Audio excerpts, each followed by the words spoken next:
Chapter 411, No Man's Land 1. Meeting. A day has passed since the first meeting event. John has arrived at Mournhold, settled in a room behind the casino, and slept in his cube, of course, for luxury's sake. "You look like a guy who had a good night's sleeping," Isha said once she saw him at the courtyard behind the casino. "I did. Why wouldn't I? Are you seriously telling me you didn't hear the fuss of last night?" "Nah, gods. I hope I could sleep like you," she said. "That alt-mare you cracked his nuts regained consciousness last night and came to find you." "Seriously, man? His nuts?" "Never mind. What happened after that?" "He kept shouting and wanted to break in, but that ebony-clad dark elf came and shouted at him. I don't care anyway. He really is so looking forward to getting his nuts cracked once again." The casino was empty in the morning and wouldn't start operating anytime soon. The two walked in from the back door, and the servants led them up where the old woman, Lawn Moss, the ebony-clad Dunmare, and the Altmare twins were waiting for them around a dining table. "It's him." Mirren shot up from his seat once he saw John. "No need to stand on ceremony." John acted faltered. "You and me outside now." Mirren asked for a fight. Later, John dismissed as he sat on the other side of the dining table. "Coward." Mirren didn't take the rejection and was about to throw a tantrum, but he felt a glare piercing through him. The old woman seemed unpleased about noise in the morning, and her two attendants were also glaring. "So, what for breakfast?" she asked. "Kwama egg quiche," Lamas replied. "Good. Pair that with wine. I trust your choice," she said elegantly. "Wow, this lady is so refined," Isha whispered to John. "Ow?" John asked. "She drinks wine in the morning." "Child, I drink wine all day long hoping I get drunk at the end of the day, which never happens ever since this damn fourth era kicked off," the old woman said. "Good tolerance, I see." John smiled. "I just tasted my fair share of poisons in this lifetime. These old bones of mine never get drunk no matter what now," she said, proud of her experience. "Is that like the old masters of the crowns of Hammerfell?" Isha gasped. "I picked the trick from them." "Sound amazing," John said. "If you can endure an unstable stomach for a year and never get drunk for a lifetime, I can live with that." John shook his shoulder. "Mr. Krylin, will you go with the Kwama dish, or do you want something different?" Lon Moss butted in. "I wanted some meatballs," John said, while looking at Mirren. "You." Mirren flinched in anger. "But I'm a fan of things I never ate before, so let's try the Kwama. And I'll go with juice. Do you have any recommendations?" "Great. Nice. The rest?" Lon Moss asked. Somehow, it felt weird for Lon Moss to ask the old woman, then John, and took their orders with care while lumping the rest in one go. Even the ebony-clad Dunmare frowned. As the manager of the place, Lon Moss was quite the prestigious figure, but he was doing such a thing as taking orders from those two. It left a strange impression for some. As he went away, the old woman spoke. "I took the liberty to question Lon Moss about you. I assure you that I was quite as shocked as him when I heard your name." "Oh, truly? Then I hope you forgive my insolence for not introducing myself openly. I am having my own predicament, as you may have heard." "Indeed, news reached us, my child. But know your secret is safe with us. Your people and my people are having a very profitable relationship after all," she said, referring to the Gwent tables. "I have noticed. So as you know who I am, can I know who you are, or at least what can I call you with, my lady?" John in a refined manner. "You can call me White Cat. And please do not cringe. We Dunmare has our way of picking nicknames." "Not at all. It is a wonderful name," John said. "You like it? Of course, anything cat-related is Krylin-related." "Huh, that's the spirit. Oh look, here comes our breakfast." "Thank you, Lon Moss." "My lady." The food was presented, and John lived up to the standards of a noble. The old woman of Mournhold, who likes to go by Lady White Cat, was an important partner in Morrowind. She may not be a big partner, but according to the deep channels of the tongs, guilds, or gangs of Morrowind, her word was heard across many tongs, and she would oversee any smuggling operation through the southern parts of Morrowind. To make it clearer, she is a mafia boss, the Dunmare Mafia. Despite being in such a position, The lady was mostly not involved in politics and distanced herself from the temple and the great houses. She is a patriot who cares for Mournhold and its people as far as she claims. The rumors about her confirm that she is always looking out for people and contributes to rebuilding Mournhold. So, as we ate and chatted, let's talk about what matters, she said. The four laborers looked at her closely. The upper parts of Morrowind are blessed with the Great House's protection until Mournhold. From this point southward, no gods nor masters watch over the south. The land is no man's land. He who wants to survive must seek his own protectors, and that's why I sought you out, she said. So, the war has destroyed all the places to the south? Isha asked. No, there are people, villages, and Narsi City itself, but their situation is dire. If you see it from the southern battlements, you'll see a war-torn swampland and dark forests shadowed by death and plague. And our mission is to fix that, Miranda asked. Not fix, just do what you can to help, White Cat said. What is the political situation for the forces in the south? John asked. You'll only find House Hlalu gathered up in Narses, its stronghold. People don't like them anymore, and they were cast south to die off. House Endoril is stationed in Mournhold to make sure that House Hlalu is kept in the south and suffer all the raids of the Argonians alone. That's cruel. The loser can't complain. Other than House Hlalu, you'll find bandit kings and all sorts of nasty people of all stripes. Mercenaries, escapees from the Dunmare army, Argonian marauders, and common bandits. That's one busy party. Indeed, they are trapped between Black March, Cyrodiil, and Morrowind. Where do you think they go? And our current job is? Mirren asked. You will work under Sir Gollum Balu right here. White Cat pointed to the ebony-clad Dunmare. John and the rest looked at the man. Somehow, none of them liked his eyes. Sir Gollum is, John inquired. He is from the cult of Bothia and serves as the current champion of the prince, she said. Wow, a champion? While the other three gasped, John frowned. I assume that this ebony armor is the famed ebony mail, he said. Indeed, Sir Gollum replied with haughtiness. The champion of Bothia. What's he doing here? John thought. He knew the character from the game, but didn't think he would meet a game character this early outside Skyrim, but one thing is for sure. He needs to tread carefully around that guy. So, where will we start? Isha asked Gollum. Lady White Cat has given me a job to track down some of the Endoril secret movements, but it was as tricky to do the work on my own lately. I'll need to test your mettle first, he said. None of the four commented. First off, they were not laborers for show. Every one of them is a capable fighter that went through thick and thin to get here. That's why they didn't complain about Galen's attitude. Complaining is for the weak. One problem, though, Galen said, and looked at John. The keeper of the ebony blade stays. We don't need him. Everyone looked at him and frowned. Just by looking at John, anyone could realize how an amazing fighter he is with his height and power. It is not an offense or anything. We all know how the ebony blade gets its power, so we are not comfortable with working with you. Legends say that those who wield the blade are ruthless killers who may turn on their comrades. I guess you should understand. It is fine. I am not planning on using the blade anyway. I have better weapons. John dismissed it. Huh, perhaps you don't know? Mirren looked at John with a funny face. Don't know what? John asked. Krylin, what labor is this for you? White Cat asked. The 6th. Then which labor did you get the blade on? The 5th. Seriously? Isha frowned. Normally, you get the weapon on the 1st, or the secret is labor. Nah. My first labor was to assist you with the Shivering Isles. My second was to save my brother. My third was to escape Cold Harbor. My fourth was to save my home. And the 5th was to collect the blade. Now I'm at the 6th. John said.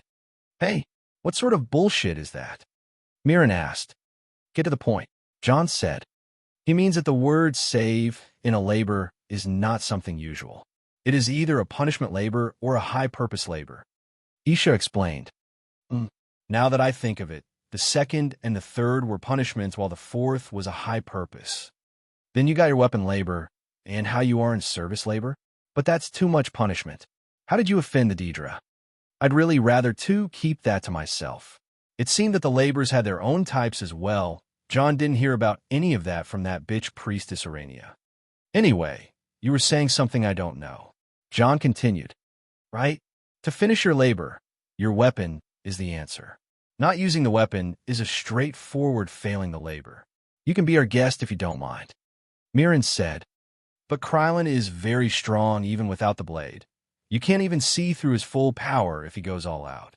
Isha said, siding with John. That time, it was the silent Miranda who replied.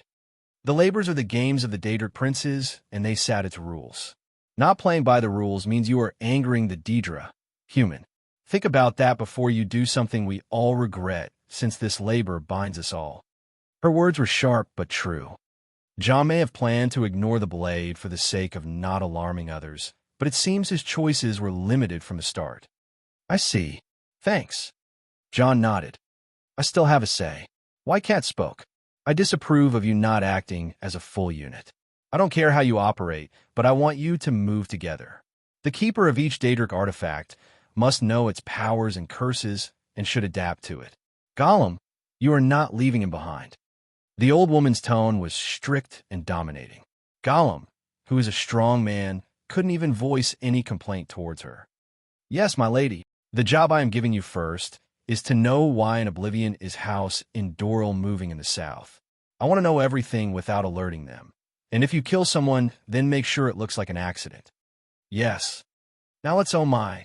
As the old woman was giving the last set of instruction, someone jumped in the meeting.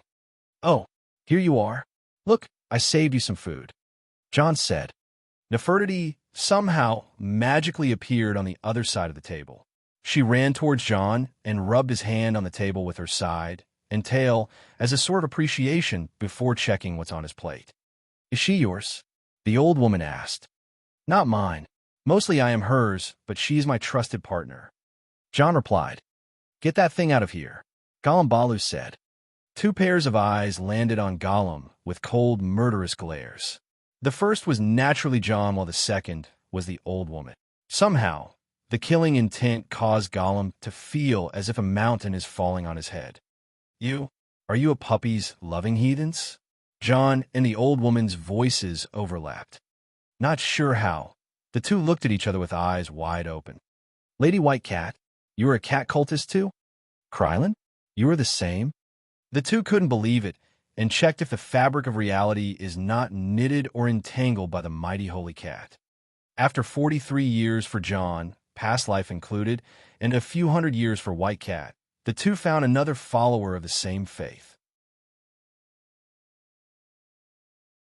Chapter 412, No Man's Land 2-3, Double Chapter again. Part 1. As exciting as meeting a fellow cat cultist, the old woman of Mournhold was a serious and a classy person who focused on what matters. She requested to pat Nefertiti right away. Somehow, Nefertiti didn't hate her at all and sat on her lap for a while before getting annoyed by the noisy mortals around her and deciding to take a nap in John's shadow.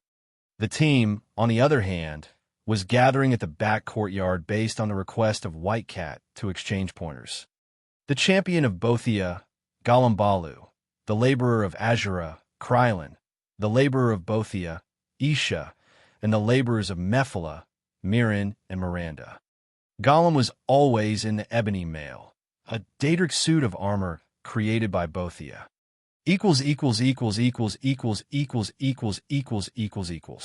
The ebony mail, Daedric. Muffle, move quietly. Impenetrable magic and physical protection. Poison cloak, poison nearby enemies. A terrifying artifact indeed. Mirren and Miranda had the ring of Khajiit and the bow of shadows associated with Mephala and Nocturnal. Ring of Khajiit, Daedric. Fortify speed, move faster. Muffle, move quietly. Invisibility, activable effect.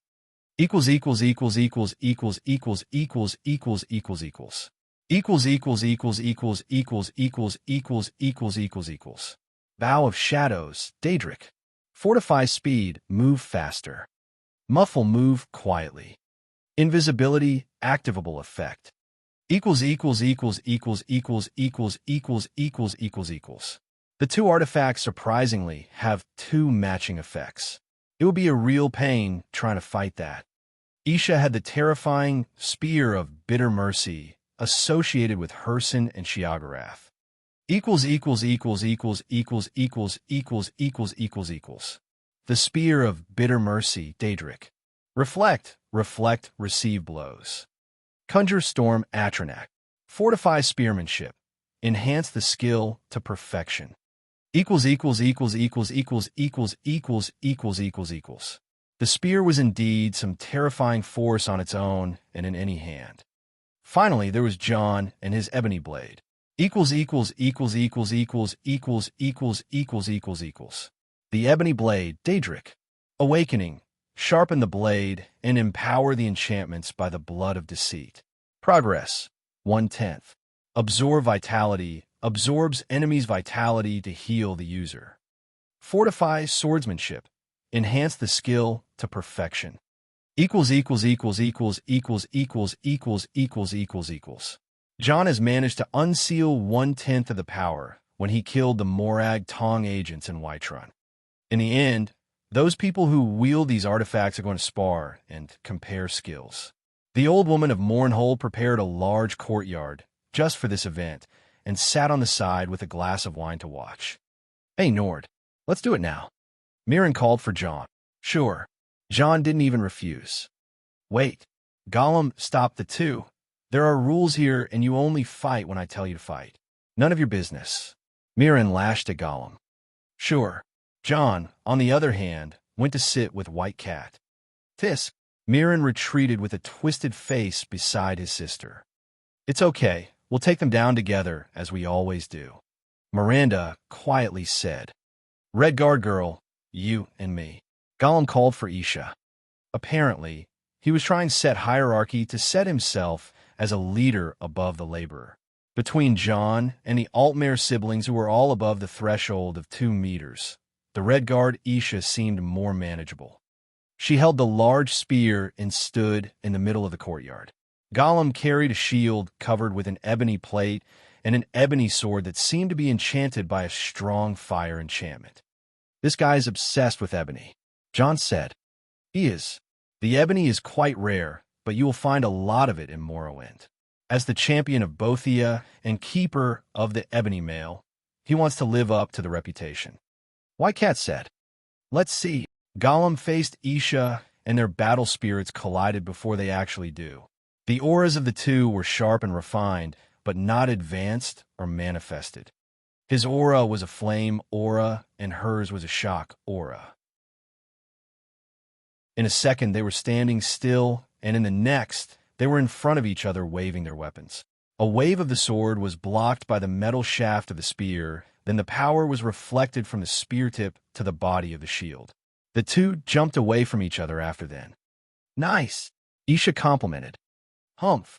Gollum was not expecting a spear user to fight well in a close melee and seemed upset. He seemed to be having some bad idea in his mind as he sneered visibly. "Remember, kids, this is a spar. Don't use lethal tactics." White Cat said. Gollum's smile went away. John was sure Gollum was going to use the poison cloak property of the ebony mail, and White Cat was quick to notice it too. Gollum and Isha maintained a certain distance as they tried to assess one another based on the moves from a while ago. Gollum was swift and sharp, so Isha didn't want to engage in close melee a lot. Far melee was her forte, and she can go even faster. From her position, she stabbed straight at Gollum, who took the hit with his shield. Unlike the usual, the spear had an advantage here because of its Daedric origin. It may even penetrate the shield in a few hits. From her position, she masterfully held the spear and attacked many times with absolute accuracy, making Gollum hot on heels and rendered his shield useless with many dents on the ebony plate. "You think you're the only one who can fight like that? Take this." Gollum threw his shield away and held the sword with 2 hands. He infused his aura and slashed with all his might. A large fire slash was unleashed from his blade and hurled at Isha. She lowered her posture and aimed her spear down, then waved her spear at the coming attack. As none could expect it, the fire slash was reflected by the spear back at Gollum. He clenched on his teeth and canceled his own attack. The two recognized each other's strength, but still couldn't tell who was stronger. "My turn," Isha said as she hit the ground 3 times with the end of her spear. The void opened and 3 creatures walked out. "You got to be kidding me," Gollum said. Those things were, of course, Atronachs. However, they were storm Atronach wolves. "Get him!" Isha pointed at Gollum, and her hunting wolves charged at him. Gollum had to move faster now. He wasn't only facing Isha alone now, and she forced him to use armor and sword to their full power.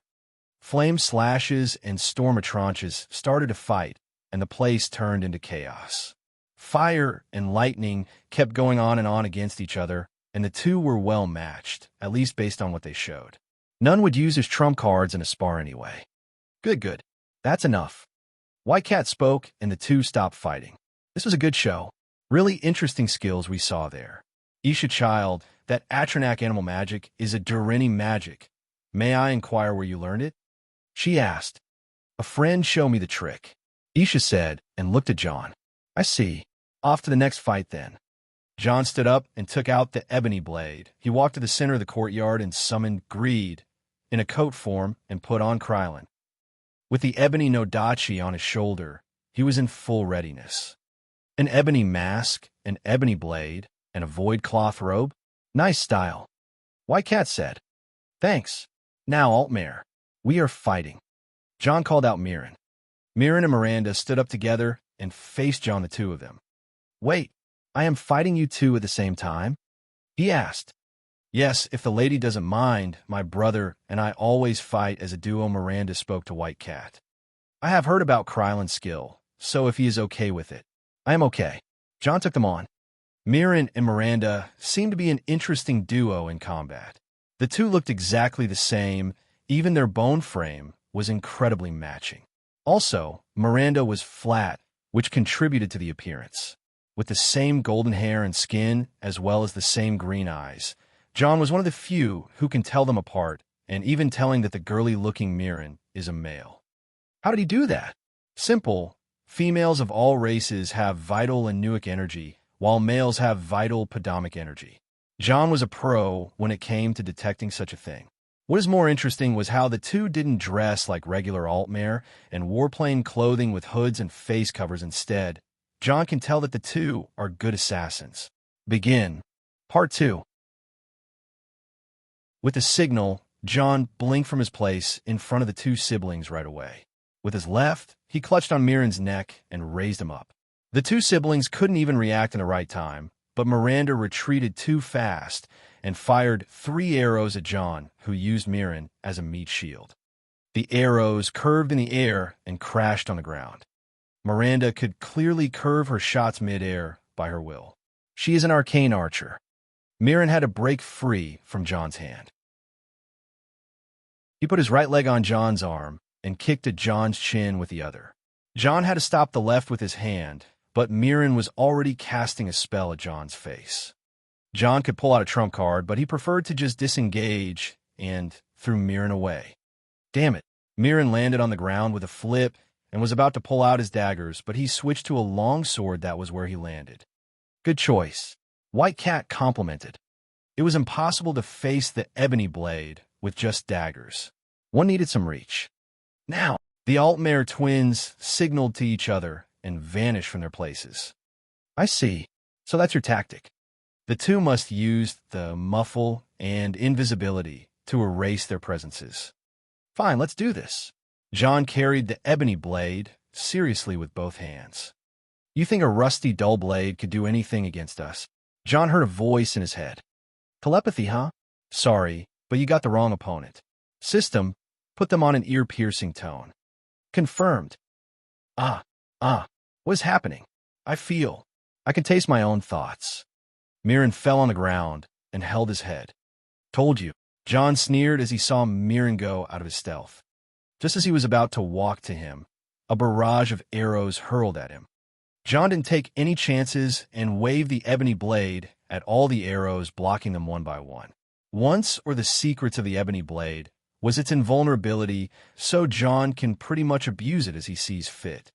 Miranda wasn't giving John any chance to attack Mirren, and kept him away until her brother stopped the telepathy attack and went back to stealth again. John let loose of his aura, and its unique blood-red color overflowed like a flood. Once he slashed at every direction, shooting red energy crescents, but he couldn't hit the Altmare twins. The two went completely into hiding. Fine, let's play cat and mouse. John stood still and focused his senses on the surroundings while holding his blade in a midguard. Hidden from view, Mirren and Miranda were barely keeping their breath in order. The attacks from a while ago made them jump around like monkeys. The two were quite the skilled assassins, and they have zero reputation, which is what an assassin should have. No one ever heard about the duo Altmare, who kill while being invisible because they leave no witnesses or targets to tell a tale. Their work is also very clean. With such a skill, the two possessed terrifying talents, coordination, and their looks made them untraceable. Only the ones who raise then know of their secrets until they gain the attention of the Daedric Prince Mephala. Finishing the labors wasn't that hard for them, but they were out of their comfort zone and had to work with strangers like the old woman of Mournhold, John, and the rest who had to know of their secret style. Now as they faced John, they could never think of a worse match. He was not just resourceful and highly skilled, but his senses and detection were on another level. Each wave of his aura, just a moment ago, was almost a sure kill if they didn't dodge, as if their lives were depending on it. We need to get closer and hold his big movements, Miranda said. He is a brute, and he is more skilled than us in magic. Mirren replied, we need to fight him on our terms. Do you have a plan? Let's play him around. Miranda had a tactic in mind and shared it with her brother. John was trying to sense the Altmare twins, but the power of invisibility and muffle granted by the Ring of Khajiit and the Bow of Shadows were the real deal. As he was thinking of a tactic, his acute senses detected a very faint killing intent, and he waved his hand to deflect an arrow with his aura. Another sharp trace came from behind him, so he blinked to the back and waved his sword only to hit the air. He can defend, but he can't attack on this rate. Accurate arrows and sharp attacks came from many directions, and John defended perfectly, but the Altmare twins were already as far as they could get once he counters. John sighed and took off his mask. This is annoying. I admit it, you are good at hiding, but not too good. Nefertiti appeared on John's shoulder. Her strange appearing effect coming out from the shade caused the people around to be alarmed. I want you to possess my eyes. John's request was strange, but Nefertiti had no problem. She put her paw on John's head and disappeared in shadow. On John's face, a black patch covered his eyes, and his pupils turned into that of a cat. His vision changed and viewed that of the shadow realm. I see you now. John's tone and appearance caused a cold shiver to run through the brother and sister. John was looking right at them. Here's Johnny. The next thing they know was John charging full force at them. Mirren put his guard on and received a heavy attack from John, causing him to stagger and his sword and fly away. As John tried to follow, Miranda shot another barrage of arrows at him. Annoying, John aimed his hand and shot a blast of raw magicka at Miranda that made all her arrows be useless. He then charged at her, but despite that, she took another arrow and calming aimed at him. Umph! John waved his blades dull-sided at her, but somehow she disappeared from her place, and Mirren appeared in her position while stabbing at John by a dagger from a point blank while an arrow hurled at John from the back. They too have exchanged positions. John's blade was too big to use in this situation, so he discarded it without a second thought and held Mirren's hand while waving great in a coat form to take the arrow for him. Without his strange, and at this close range, John and Mirren started another kind of fighting. Their hands moved like the wind, and one tried to stab or disarm the other. Their speed was almost 4 exchanges per second, and the two were hell-bent on taking the other down. In the end, John had the advantage and forced Mirren backward after a couple of clean punches to his abdomen. Mirren entangled hands with John, then nimbly climbed on John's leg and launched himself away. "Now," he shouted, and Miranda let loose of another barrage of arrows. This, John became annoyed and stood between Miranda and Mirren to force her to stop shooting. As she did, he went after Mirren once again. By now, the invisibility was off, and the fight was completely seen to the others, not just John hitting and kicking air. "Damn it, we can't take him on like that." 2-on-1. John engaged in another unarmed melee with John. The two were experts in martial arts. "I have never seen a martial skill this good before," John complimented. "Yours is annoying, but good too," Mirren couldn't help but acknowledge. They took distance before engaging once again. Mirren took a big step and jumped, performing a flying double kick. John took one large step to the left and kicked Mirren from the side. Miranda couldn't shoot from afar anymore, so she threw away the bow and attacked John's foothold while he was kicking. John's kick was successful, but sensing Miranda sliding at him made him jump up high by one leg and retreat behind her. She was already up and attacking him with a hand attack. She wasn't using punches, but rather small claws attached to her special glove. John defended himself by directing her attack sideways until Mirren joined the fray. Two fast kicks from the side toward John were blocked by an equal power from his palm attacks. Everything they threw at him was redirected by his hands, while he kept an excellent footwork and timing. Mirren was attacking John's upper half and Miranda was attacking the lower half. The three were at the climax of their speed, and the onlookers were holding their breath. One thing John noticed in the two siblings' coordination, and it was that the two highly depend on each other, complete each other's moves, and cover each other's mistake. John knows two people who can fight like that, and these were his father Johnrad and his uncle Tyr. They once told him that their mentor was the only person who would defeat them as a pair by knowing their mistakes and using against them. So to break the perfect coordination between Mirren and Miranda, John needed to see their style and analyze it. And here it came. There was the moment when the two fall from coordination and attack at the same moment, without checking the other's balance. Miranda was kicking at John from the front, and Mirren was performing a roundhouse from the side. The two were off balance, and usually Miranda had an easier retreat. John didn't bother with her at this moment and focused on Mirren. He grasped Mirren's leg and pulled him towards him fast. Miranda panicked, seeing her brother completely falling towards John, and her only thought was to push John away, so her kick had to reach. At that moment, John's plan worked, and he completed had Mirren between him and Miranda. Miranda's attack landed on her brother, but something went completely wrong. Miranda's kick was directed to John's abdomen, and Mirren was being pulled, so his position was unbalanced. Once Miranda's kick landed, it was a bullseye to yesterday's hit spot. Mirren froze while holding his crotch, facing his sister. He then fell on his face in agonizing pain. "Brother!" Miranda panicked and didn't know what to do. Whoops! John was not sure how that was so accurate. The others saw that, and Isha came over. Gods! He had again. She kind of felt sorry for Mirren. The others were not sure what to do, but the servants were already ready with an ice pack. "You!" Miranda looked at John with absolute anger. "Hey, that wasn't my fault. John didn't want to be blamed for this too." "I don't care. This is for Mirren."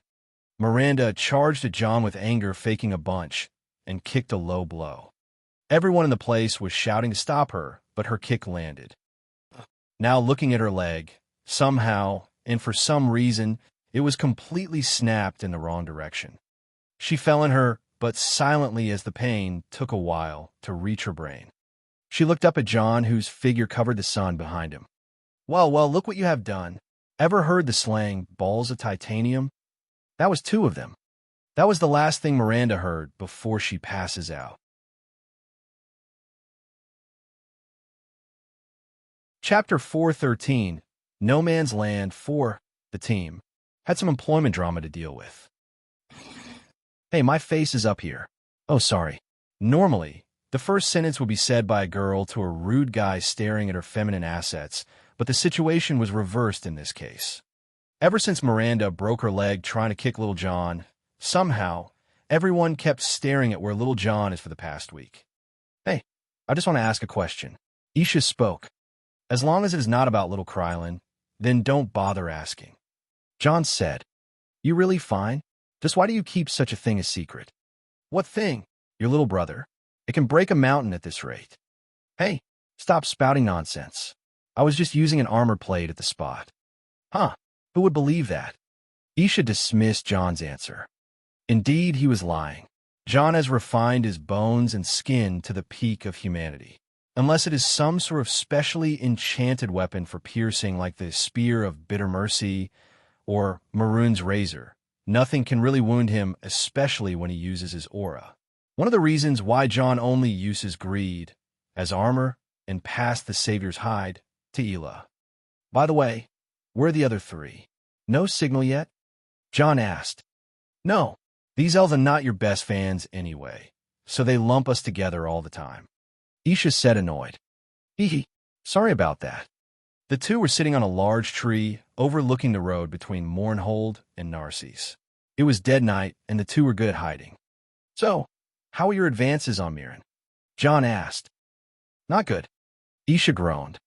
Oh, I told you before, stop creeping the guy every time you meet him. I don't creep him. You smacked his butt by mistake. You peep on him. Wrong place, wrong time. You cornered him to a wall when you were drunk. Fine. I did all that. I like cute boys, not some muscle freak like you. She said as she threw the wineskin at John. Dude, I know it is hard to find cute boys in this day and age, but take it easy. You will have a million chance to save your prince in distress and be the gallant damsel. Wait, shouldn't it be the gallant prince and the damsel in distress? Are you trying to say that girls can't be gallant? Who said so? One day I'll introduce you to my wife. Pray she doesn't hate you on the spot. Whatever, man. Just help me with Mirren this time. Okay, thanks. Hey, here it is. One of them is out? As the two found what they were waiting for, John focused right away. Won't you wait for the others? She asked. Just give them a signal that we found a way and once I infiltrate, John said, and quietly jumped off the tree. He hid behind a large mushroom tree and waited for the target to arrive. A minute later, an Argonian brute appeared around the area and seemed to be out to water the flowers. As he was getting started, he heard a swift swooshing sound and the world darken around him. The head of the Argonian fell on the ground, and John picked it up. He hid Maroon's razor back in his pocket and took out a potion flask. Here goes nothing. John checked the Argonian's appearance, then swallowed the potion in one go. Little by little, he started transforming to the Argonian's appearance. It turns my stomach every time I see you do that, Isha said. Just keep watching. Ah, the tail. It hurts. It fucking hurts every damn time. He changed his clothes and got used to his body before turning around and walking to where the Argonian came from. 50 meters from Isha's position, John entered a small encampment of Argonian marauders. They looked at him and didn't seem very impressed or moved. The same guy who went out to take a piss is the same guy who returned. Hey, gather around. I have found something. John suddenly called to the bandits. Jazz, what is it? The other Argonians gathered around, some out of curiosity and some looked bored. I have found this blade. John, in disguise, took out the large Nodachi blade from the cube. What is that? Look a bit rusty. Is that ebony? No, stupid. Ebony never rusts. Maybe some old Telvanni antique or something. The Argonians started arguing. Well, none of that is true. John said, It is an Akaviri Nodachi or Odachi. The first means field sword, and the second means great or big sword. That's just the shape, but the origin is really different, and it is really ebony despite the rust. Oi, Jazz, when did your wise, scaly ass become that of a scholar? Ha ha. Sigh. Ignorance. Anyway, it is about time you all gathered around. I really hope that the relationship you guys had with me so far was good, and you'll never hold a grudge against me. What is that, Abu? Swoosh. Let's get ridiculous. John waved the ebony blade around like the wind and beheaded all those in his reach. About 7 heads rolled on the ground, with smiling expressions freezing on their faces. The ebony blade is a blade of deceit, and those who are killed by it die with a smile on their faces if they were on good terms with the user. Jazz, have you gone mad? The Argonians saw the scene of their comrades getting killed by their comrade, and their reverse scales twitched. Sorry, guys. I really hold nothing against you. This is just as you see it, me killing you for no reason. Stop, I said Estelle. As an Argonian who looked like the leader came out, John teleported behind him and thrust the ebony blade all the way through, then took it out so fast that a fountain of blood gushed out from the leader. No, this is not right. This blade, it is evil. An Argonian shaman seemed to have sensed the whispers of Mephala from the ebony blade and shouted in affright. You have some keen senses. John waved the sword, splitting the Argonian from head to waist. Stop him! Kill him! The bandits rushed from all sides at John. He thrust the blade to the side, sticking it in one, then waved the corpses with the blade and created an opening to retreat. An Argonian chased with a large axe, but John's slash crushed the axe and its user. Another jumped from the side with a dagger rushing to John's vitals, but John swung the blade and the Argonian's vision split. Another charged with a thorny shield, but John took him on by jumping over and beheading him in the process. Each Argonian tried to attack John, was just slashed at by the sword, then limbs and heads flew from their bodies. The beauty of it was the blood strokes. The ebony blade was not just a simple weapon. It could heal John, and with a small trick, John can add a bleeding effect to the blade. Each body beheaded had a gush of blood coming from the neck. Each limb, each stab, every swing were all lethal. By the time it ended, the rust on the blade was all gone and the sharpness increased. I can feel their agony, their shock for betrayal swelling in my blade. Oh, a moan came from the blade, insinuating the conscience of John. Equals equals equals equals equals equals equals equals equals equals. The ebony blade, Daedric. Awakening, 3/10. Absorb vitality. Fortify swordsmanship. Equals equals equals equals equals equals equals equals equals equals. Well, it has been a week, and I only awakened 2 digits of the seal. It is getting harder. John had to use the hard method to cultivate the ebony blade. Not all blood of deceit is equal. If one used the blood of their family, then the blade will awaken in no time. To understand the principle behind it is to understand who Mephala is. She is the prince of assassination and also genocide, courtship and orgy, tax speech and poetic. These spheres made Mephala known as the Daedric prince of sex and murder, but that was an understanding, or rather an underestimation, a fatal one. Mephala is the web spinner that connects the strings between mortals. In other words, she is the Daedric prince of all sorts of relationships. One can't even imagine what will happen if a social media got introduced to the current-day Tamriel with the existence of Mephala. The blade works by feeding on the strings of Mephala. The thicker the string, the more power it holds. That's why John not only changed his appearance, but interact with his victims using the faces he gained to make a relationship of any kind before he kills. It is not as effective as other methods, and it takes a lot of time, but it is the safest so far. John looked around himself, admiring how the blade made a great massacre. God damn it, Krylin. He did it again. Outside the encampment, some voices could be heard. John hurriedly returned to his appearance and awaited. It was Isha, Gollum, Mirren, and Miranda. Sup, guys? Look at this place. It's as if Shiagarath himself passed from here just a second ago. John said with an innocent face, which was also stained with lines of blood. Krylin, what was the plan? Gollum asked with an angry tone. Oh, Captain, didn't see you there. You shouldn't dress in all black at night. John, who was in all black, replied. What was the plan? Gollum repeated. Something signal Buzz beat them. I may have skipped to the beat them part. And maybe I killed them all. You left no prisoners. Well, Captain, the blade is a bit demanding. I finally got to remove the rust and get the blade nice and sharp. John showed off his blade to Gollum. The two were completely clashing with each other for the past week. John didn't like the champion of Azura for personal reasons from the game, and Gollum didn't like John challenging him around every turn. When I say something, you better listen, or Gollum started making threats while pointing at John. Or what? Frankly speaking, will I get good behavior points if I acted like I care? The plan was to come here and kill the fuckers. Why keep watching them for a whole damn night? John replied with a cold tone. The two seemed to be ready for a fight. As a superhuman as John is, Gollum had the ebony mail and didn't fear John. Even the ebony blade is not sharp enough to go through the ebony mail. Okay, you two need to calm down. Isha went in between the two. He is your partner. Control him. And search the camp for any letters or evidence. Gollum said and walked away.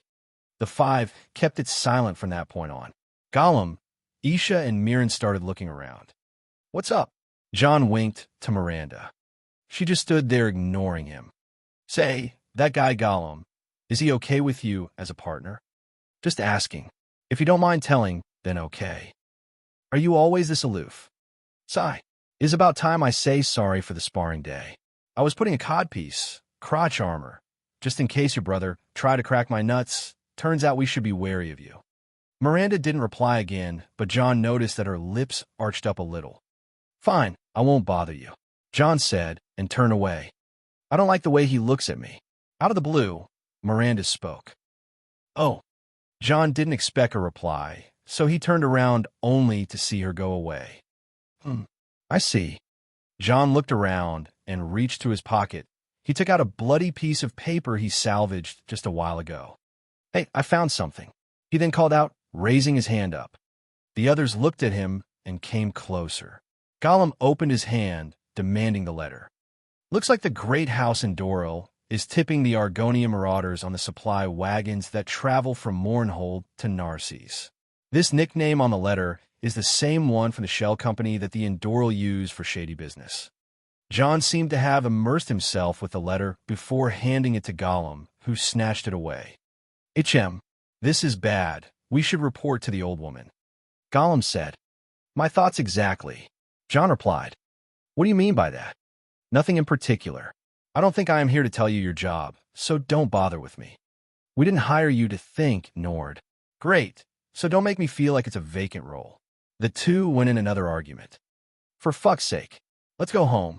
Isha became fed up with the argument and left first, followed by the Altmare twins, then Gollum. Your mess to clean up, Gollum said and left. John stood in his place with a smile. Nefertiti, did you do what I asked? He asked. Yes. Nefertiti, in the child form, appeared while dragging a large sack with something quivering in it. John pointed the cube ring in his hand toward her and the sack and took them in. A mischievous smile appeared on John's face as he snapped his fingers and set everything on fire.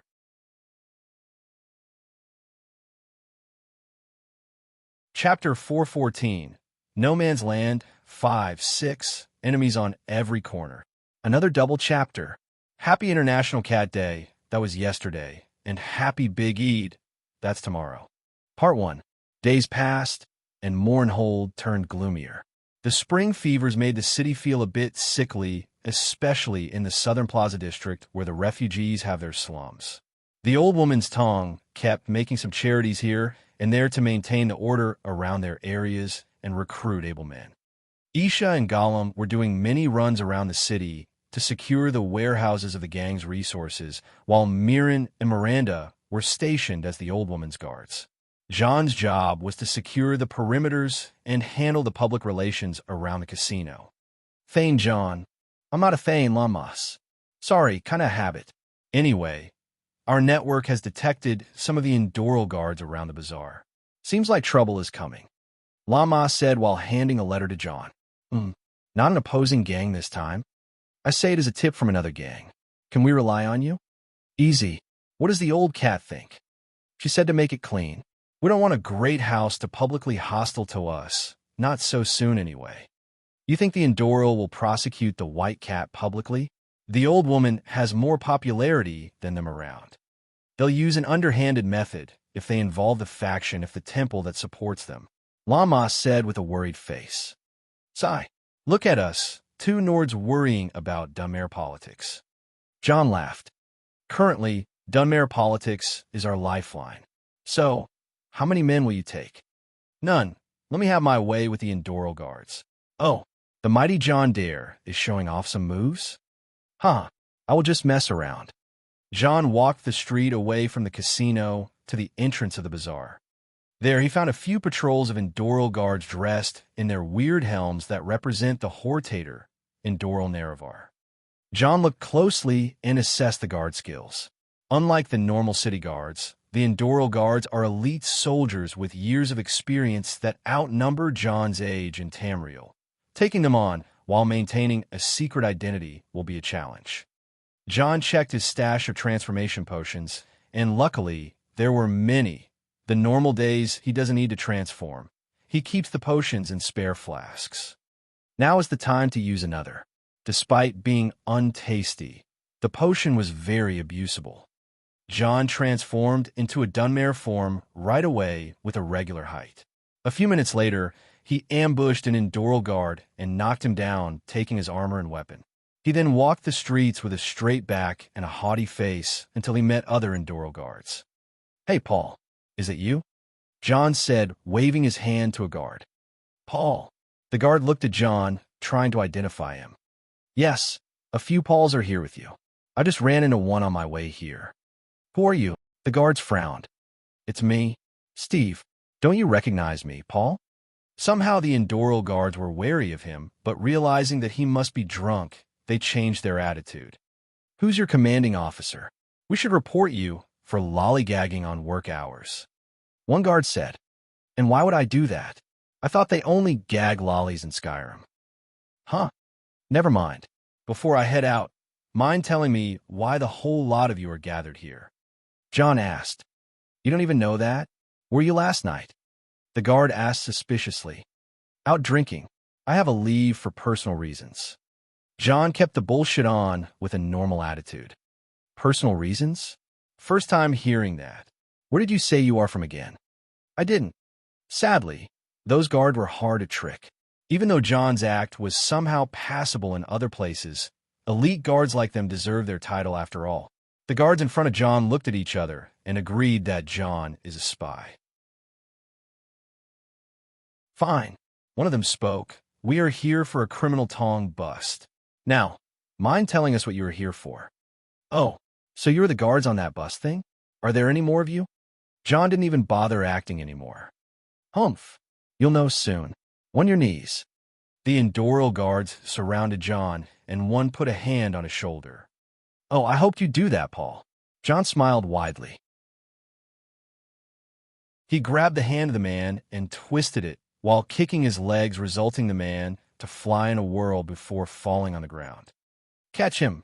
The other guards were triggered right away, and a fight started in the middle of the market. John kicked to the back, then to the front, sending two guards away from him. One attacked from the side, but was restrained down by John from the arm and got a knee to the ribs. Chow. Shit. Use weapons. The guards realized that John won't go down without lethal force and drew their swords.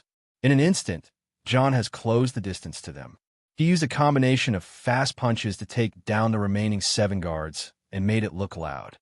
As the last Endoro guard fell down, the market has already fallen to chaos and all the shops sealed its doors. Once the main force arrives, the place will become a bloodbath. Still, seeing the Endoro guards fight each other was very unusual, as it seemed that one of them has gone rogue.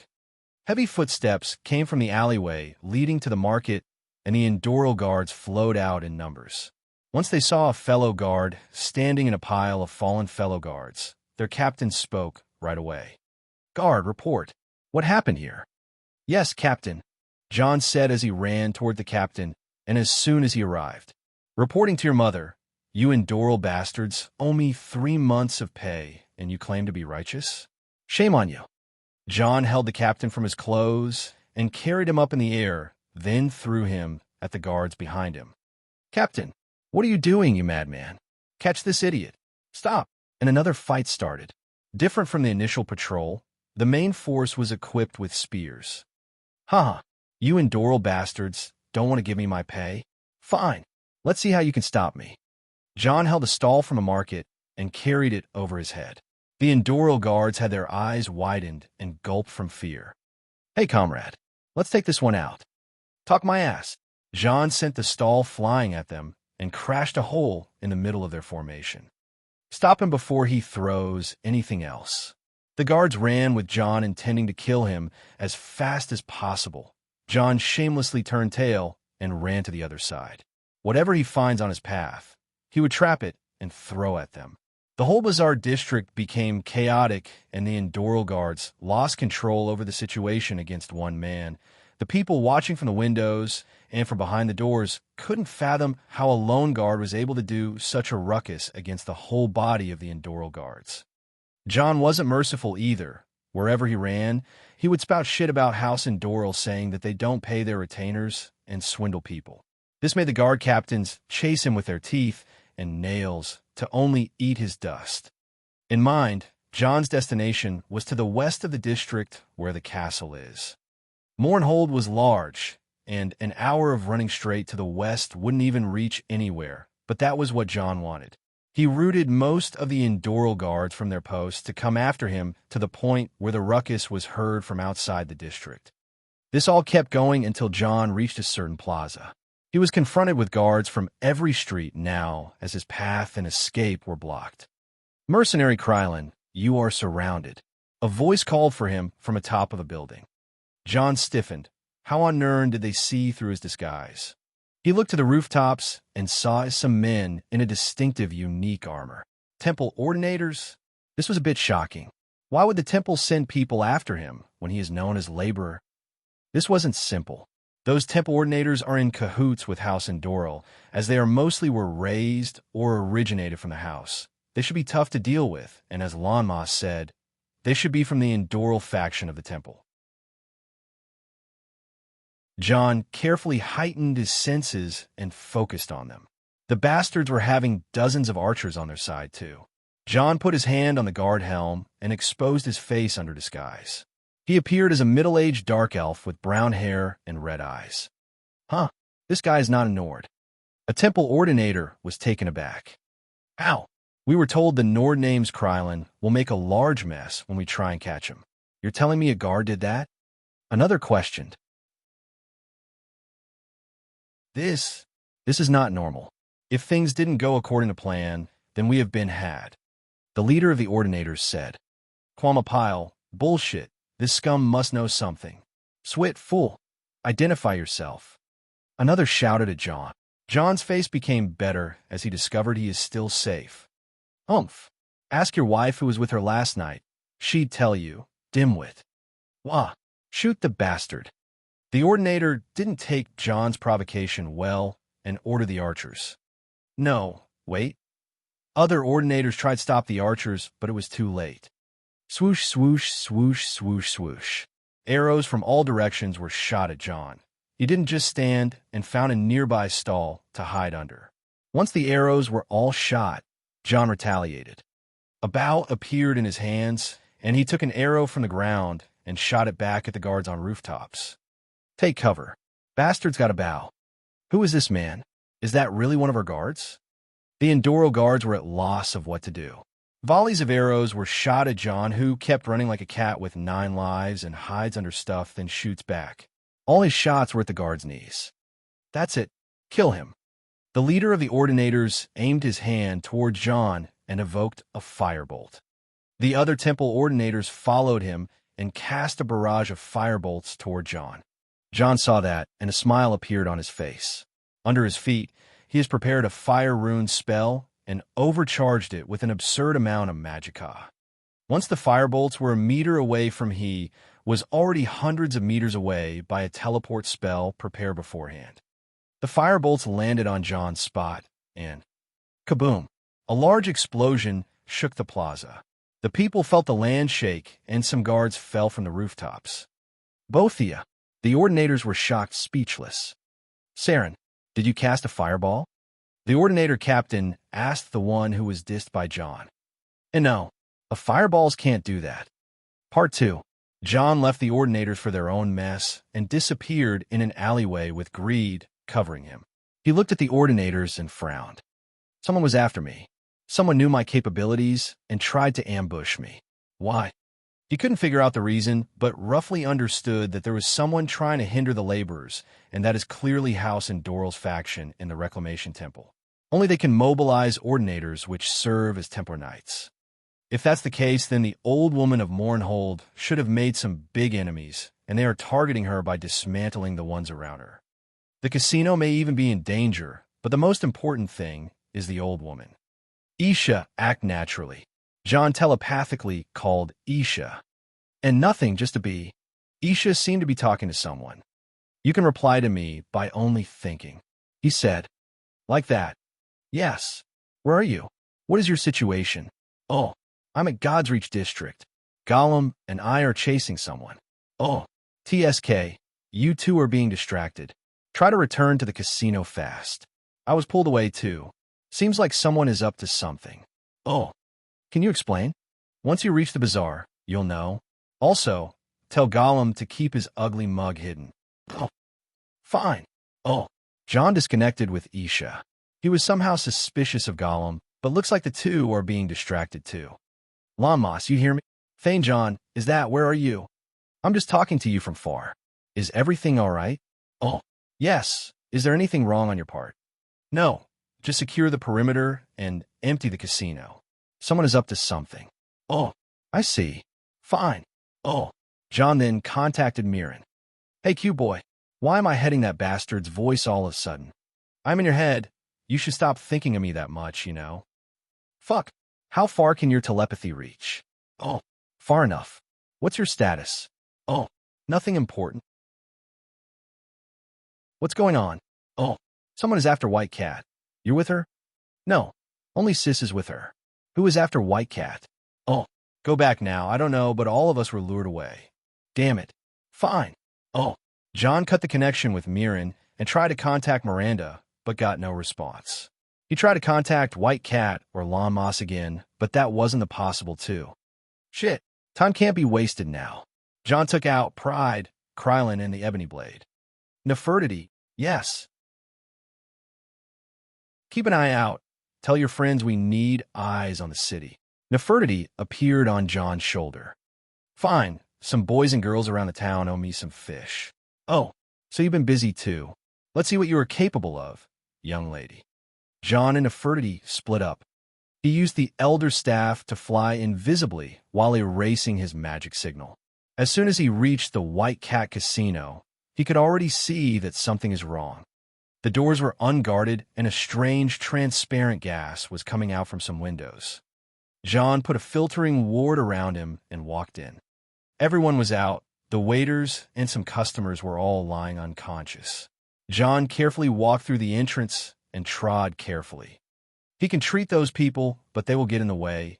Thankfully, the gas was harmless. The first floor's hall was dead silent, but as soon as John arrived at its center, poison darts were shot at him from all directions. John raised the Elder Staff up, and spatial mirror formed around him. Every dart that was shot was mirror reflected at the one who shot it.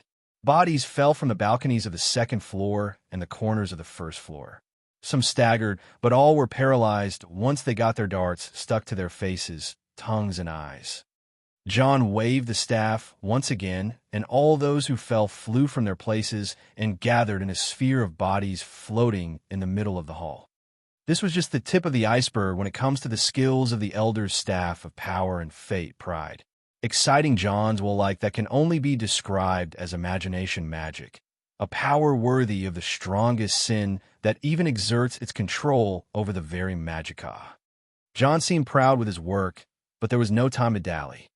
He cast tactical vision with Pride and saw everything clearly. There was an underground level he is not aware of and a fight going on in White Cat's room upstairs. John walked hastily upstairs and would stab with the ebony blade through some hidden corners to kill the assassins hidden behind them. He reached White Cat's room and heard some noise going on inside. Once he walked in, he saw some figures hidden with invisibility magic hiding at every corner, but he didn't trigger them. There was a hidden fight going on between top-class assassins in the room. Umph! John snorted and shot lightning bolts from his spear at every hidden assassin, shooting them down in one go. Damn it, he saw us. Some of them endured the spells and desperately ran toward John only to be sliced by his blade. He then looked around and spoke. "Miranda, it's me." As soon as he said so, a figure appeared out of thin air and collapsed on the ground. "Miranda." He ran towards her, holding her body before collapsing. He found many darts on her, enough to kill an elephant. He directed his staff at her and gave his best healing spell, but without understanding the poison, he can't detoxify it. "Krylin, downstairs." "I know. Hurry." Seeing her losing consciousness, John could do nothing but to transfer her inside the cube. He put her down and took off her armor, then put her in a pool of healing water provided by Alina. "Just hang in there. This can at least halt the poison."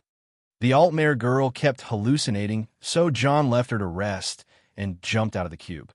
Back to the casino, John found Mirren rushing to the first floor. "Miranda." "Krylin." "I'm here." John jumped down. "What is that? Poison?" Mirren was becoming dizzy by the invisible gas. "Here." John cast the filter ward on him. "That." "Shut up. Your sister is resting." "She's okay. White Cat is down there." "Yes, but what is that?" Mirren asked, pointing at the sphere of people floating in the hall. "Ignore the unnecessary details. Do you know these darts?" John passed a poison dart to Mirren. Mirren took the dart and tasted it only to have a disgusted face. He then looked at one of the assassins and unveiled him. "Figures. Shadow scales from the Shirt-Tail tribe." "Argonians?" John asked. "Naga Argonians, fanatics of a lost order. I ran into them once back at Elsewhere. Here's the situation. There's an underground floor. I don't know where is its entrance, but I'll teleport us down there. White Cat should be hiding down there, and she has company." "Okay, I'm with you." Mirren agreed and unsheathed his sword. John didn't wait and waved Pride around, taking the two downstairs. "Wah, who's there?" An Argonian panicked. "Daddy and Mommy." "No offense, Mirren, your mommy." "Very taken, man." In a brass vault under the White Cat Casino, Lon Moss and the old woman sat together. Lon Moss was holding a crossbow and preparing an axe at his side. "Boy, you don't need any of that. Just let me take care of it," the old woman said. "My lady, you can't possibly be thinking of dirtying your hands. This is a last case measure when I die. Also, Lord John Dare is on the way." Lon Moss said with absolute respect, more than what is shown in public. "You spoil me a lot, kid. I don't underestimate John Dare or the others, but you shouldn't have made them go through the trouble to protect this old woman," she said with a laugh. "And someone has to at least be at your side when your enemies gather like that." "Enemies? Those are long dead, my boy. I leave no enemies alive. Also, I call for my own helper to come. Don't worry about my safety. I've forgotten about defending myself than most will ever learn. It's never too much protection, your mage." "Wait, is that music?" Lon Moss frowned. "HM? I hear it. It's quite nice." The old woman relaxed with a smile. Some fighting Josie was heard and died down a minute later. The music came closer, and someone knocked on the vault's door. Lon Moss went to the breathing vents and spoke. "Who's there?" "It's Krylin." "How can I be sure? I saved your ass from freezing to death on Japheth's Folly." "Oh, thank kind." Lon Moss opened the vault for John and Mirren and looked outside. "Nice work." "Thanks. That thing is—" Lon Moss pointed to the spectral gramophone floating behind John. "I'm a sick person who loves to listen to Mozart while killing people. It's so peaceful," John said and walked to White Cat to lend her a hand. "Good job, my friends. I trust that you left some alive for questioning," she said while standing up. "Surely, we would love to find an antidote for these needles first and see why those in Doral are luring us out and sending Argonian assassins." John said, "HM? That can't be." The old woman denied. "What? The Endoral are too prideful to send Argonians or even make them enter Mournhold." "What makes you say that?" she asked. "Well, Temple ordinators were after me by name, and Argonian assassins are all over the place.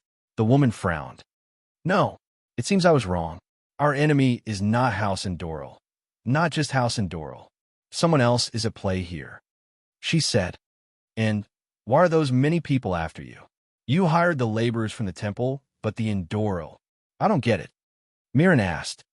No, keep this to yourselves, but you should know what we're doing for the past few days, right? She said.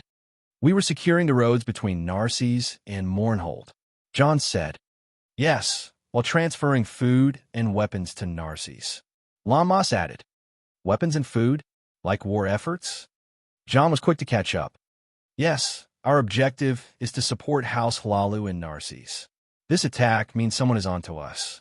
Someone is after Narses and want to get rid of House Hlalu by cutting its northern supply line, which is us. The old woman said. Who might that be? Mirren asked.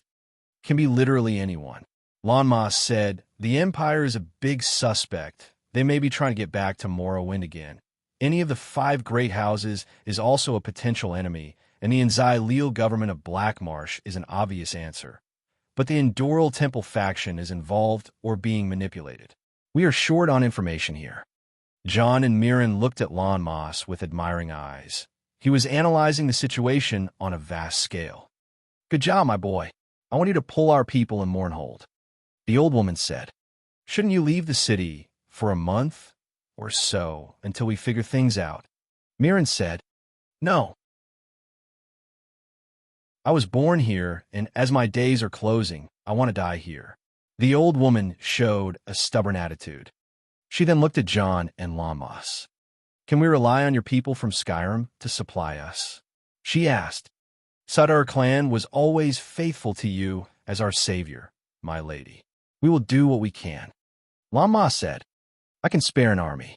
John said. No need for an army, my friend. The old woman laughed. Fine, I'll reach out to my people. The casino started to be guarded by a large militia and closed its doors to customers. The old woman's tongue accepted the challenge. By the next day, Miranda was cured of the poison. John and Isha were patrolling the perimeter when they ran into an Endoral guard with a wanted paper. The guard hanged it on the wall and left. Isha frowned and looked at John. Whoops, my bad. John laughed awkwardly. The wanted drawing has a certain familiar face on it. It was the face John used yesterday, or rather, Gollum's face.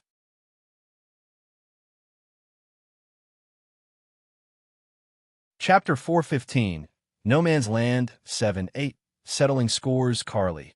Part 1, Settling Scores. A fancy carriage stopped at a certain building in the south of the Bazaar District. It was guarded by some intimidating-looking men who secured the area around the carriage first before knocking on its door. John walked out of the carriage in his Krylon appearance and extended his hand to the other passenger. The old woman came out after John holding his hand, and the two walked to the building. Sorry to trouble you, my friend. Gollum seemed to have got mixed up in something mysterious lately. She said, Yes, I saw it. Bad news, what happened? John made a disheartened look. You sure you have no idea what happened? He was gazing at you thinking you did something with illusions. She looked at him with disbelieving eyes. I said it, didn't I? Anyone with a decent talent in magic can see through a mimic spell. Then how do you explain what happened? I just cast some illusions on a guard, and he went on a rampage, but somehow he ended up looking like Gollum. Nothing I could do about it. I think there's more to the story. I'll take your word for it. The old woman giggled softly and walked forward inside the building. The place looked like a big merchant store where they sell grains and materials by big amounts. The old woman found her way through the workers who cleared the way for her, intimated by John's presence. The two finally reached the other end of the building where a desk stood empty. Alvin, I know you are here. Come out. The old woman called. John looked around for this fellow Alvin, then noticed someone poking his head from behind a door. He sighed and stared at the man until he came out. My, what a pleasant surprise, Tong Leader. You honor us with your presence, said the man who appeared to be a fat Dunmare. He came in front of the woman and went on his knees trying to kiss her hand, but John held him from his nape and shook his head. Excuse me, Tong leader. Please have a seat. Mister, please have a seat too. The fatty kept offering hospitality, so the old woman simple walked and sat behind the desk. How are you doing, Alvin? She asked. We are living by your boon, my lady. There is no more we can ask for. Alvin said while bowing slightly. So you remember? Of course, how can I forget? How is your wife? Alvin, did she have an easy birth? Yes, thank you for asking, my lady. Strange. I hear she departed to Ebonheart right after birth. Why so fast? Yes. She had to stay with her mother to take care of the newborn. Mournhold is not suitable in spring for the seasonal fever. I see. The old woman pointed at the chair across the desk. Sit down, Alvin. My lady, I prefer. Alvin was about to say something, but John held his shoulder and forced him on the chair. The fatty sat while sweating like a swine. Tell me, Alvin, do you know what I value the most? She asked. Alvin nodded hastily. The most valuable money I have ever made and the priceless lesson of life. Value loyalty above all else. She said and stood up.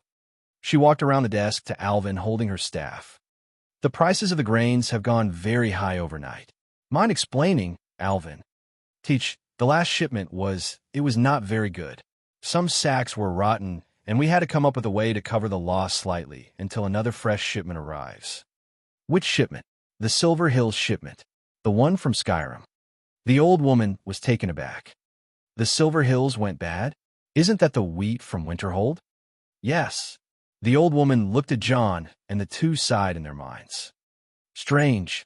The Dare fleet is known to have fast ships powered by demons, as far as the rumor says, and those people from Winterhold are really fanatics about quality. She said with a doubting tone. I don't know. Maybe those demonic ships caused the grains to be cursed. Good one, Alvin. The old woman said and called for a worker. Bring me some Silver Hills sacks. One from each corner of the building. The worker looked to his boss, but John was covering the screen. Until the grains come, tell me, Alvin, what happened to the charity distribution I ordered? Word is the refugees didn't eat their fill last night. Alves jumped off his seat. Those. Impossible, my lady. The distribution is going very well every day. Anything, but that is baseless accusations. No one accused you of anything, Alvin, she said. Oh, I see a test. Yet, John continued for her. Alvin looked at John with an offended look, but John's mask alone was intimidating, as if the face behind it is a part of it. Here, my lady, the sacks. The worker came with a few others and put the sacks in front of the old woman. Open them, she said. The worker opened them, and then she went forward and put her hand in every sack, taking out some grains and tasting them directly. Cyrodiilic light grains. She said, No, it can't be. This is... Alvin was shocked seeing a classy lady like her recognize grains like a tact farmer. Kryla, my dear, we made a detour to recover something this morning. Would you mind doing the, you snap thing? By all means, John said, and snapped his fingers, taking out some large sacks from the cube. Alvin saw the sacks and lost all the power in his legs. The worker opened them, and the old woman did the same. It is as you can smell the snow and wind of North Skyrim. A scent I will never forget. Reminds me with year 45 of the Third Era. We were on a ship on the northern waters of Skyrim, hoping to steal a map to a treasure from Dawnstar's Jarl, but we had to dock on a wild shore because of a coming storm. Hiding in the ship was reckless, so we landed with little food we have got. For our dumb luck, the food was rotting and no animal or village for half a day's walk. My friend Sor and I hid in a cave of all places, waiting for the storm to go by the morning, but as the morning came, there was no end for it. I've never seen so much rain. Winds like a Daedra went mad. All we could do is wait it out, but Sor, he made a run for a village. So I was there, soaking wet, alone, 3 days of absolute misery. And on the 4th day, I was overcome by this incredible feeling of peace. Something about hiding there while the rest of the word is being torn apart sigh. It was poetic. Poor Sor learned that the hard way. What happened to him? John asked. He died, didn't get a few steps before the wind sends him flying to land on his skull. The fifth day, when it all went down, made me and the ones who lived it run to the village and bet for food like a punch of vagrants. We didn't even have enough willpower to raid a single village. The old woman said and approached Alvin. Now, do you know the moral of my story? Alvin nodded like a chicken. I wasn't talking to you, Alvin. She turned around and looked at the worker. I'm talking to you, young man.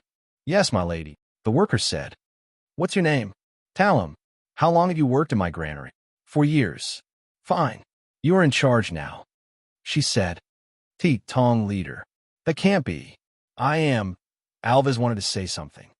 If you don't want to end up being naked, penniless, and crawl like a worm to your wife in Ebonheart, then I suggest you keep it down, she said with a deadly glare.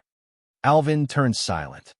You stand accused of betraying my trust and not showing the loyalty I expect, Alves. The goods you try to monopolize, the prices you raised, and the charity food you stole will all weight you down when my punishment comes, but I think you can spare yourself some beating, Alves. You now can tell why I withdrew all my guards to the White Cat, and that's for you and your likes to think I am retreating. I've been spending the whole morning with Krylin here, and I've seen him slap some people. Let me tell you this, people have been T.I. oblivion for some time after his slaps. They also make a nice echo. Alves gulped, looking at the giant behind him. Now, Alves, mind telling me what I want to know? Star. Part 2, Carly. Looks like you got yourself some answers. John sitting in front of the old woman. Thanks to your intimidating, it all worked fast. Don't mention it. Some celebration, then. The old woman took out a couple of clean goblets and a bottle of red liquor. She handed John a goblet and poured for the two of them. John smelled the liquor before tilting his head. I don't know that. He narrowed his eyes. The old woman grinned and replied, Akaviri blood sake. John's eyes widened. I thought that was a myth. Same was said about G-Spot, but hey, some friends make the impossible possible, right? Haha. Cheers. Cheers. The two stayed quiet for a bit before John talks again. Old cat, who are you? Really? The old woman smiled as she looked out of the window. From as early as I remember, all I wanted to do is to be a captain of ship, to be out there in the middle of the night navigating by the stars. I always thought it would be the greatest life on Nern, getting lost between the sea up there and the sea down here. Haha, that's something to know about me, she said. John smiled and became silent for some time. You're never going to tell more, aren't you? He asked. Let me put your mind at ease, I never do, she said, returning the same grin as him. I'll go with that. More sake. Sure. I may have told you before, but I have already invited a new one to join the circus. Do get along with her. The old woman added, trying to avoid the misunderstanding that happened between John and Gollum once again. Hey, her. I'm always getting along with them, hers. The old woman smiled widely and shook her head. The carriage stopped back at the casino, and John helped the old woman down. The Tong members were guarding the place from outside and inside. Lanmas was waiting at the door and came out to receive the two. Thank the nine you're back. Going out like that. Relax, my boy. Withdrawing the Tong people was just to make the rats feel the pressure off.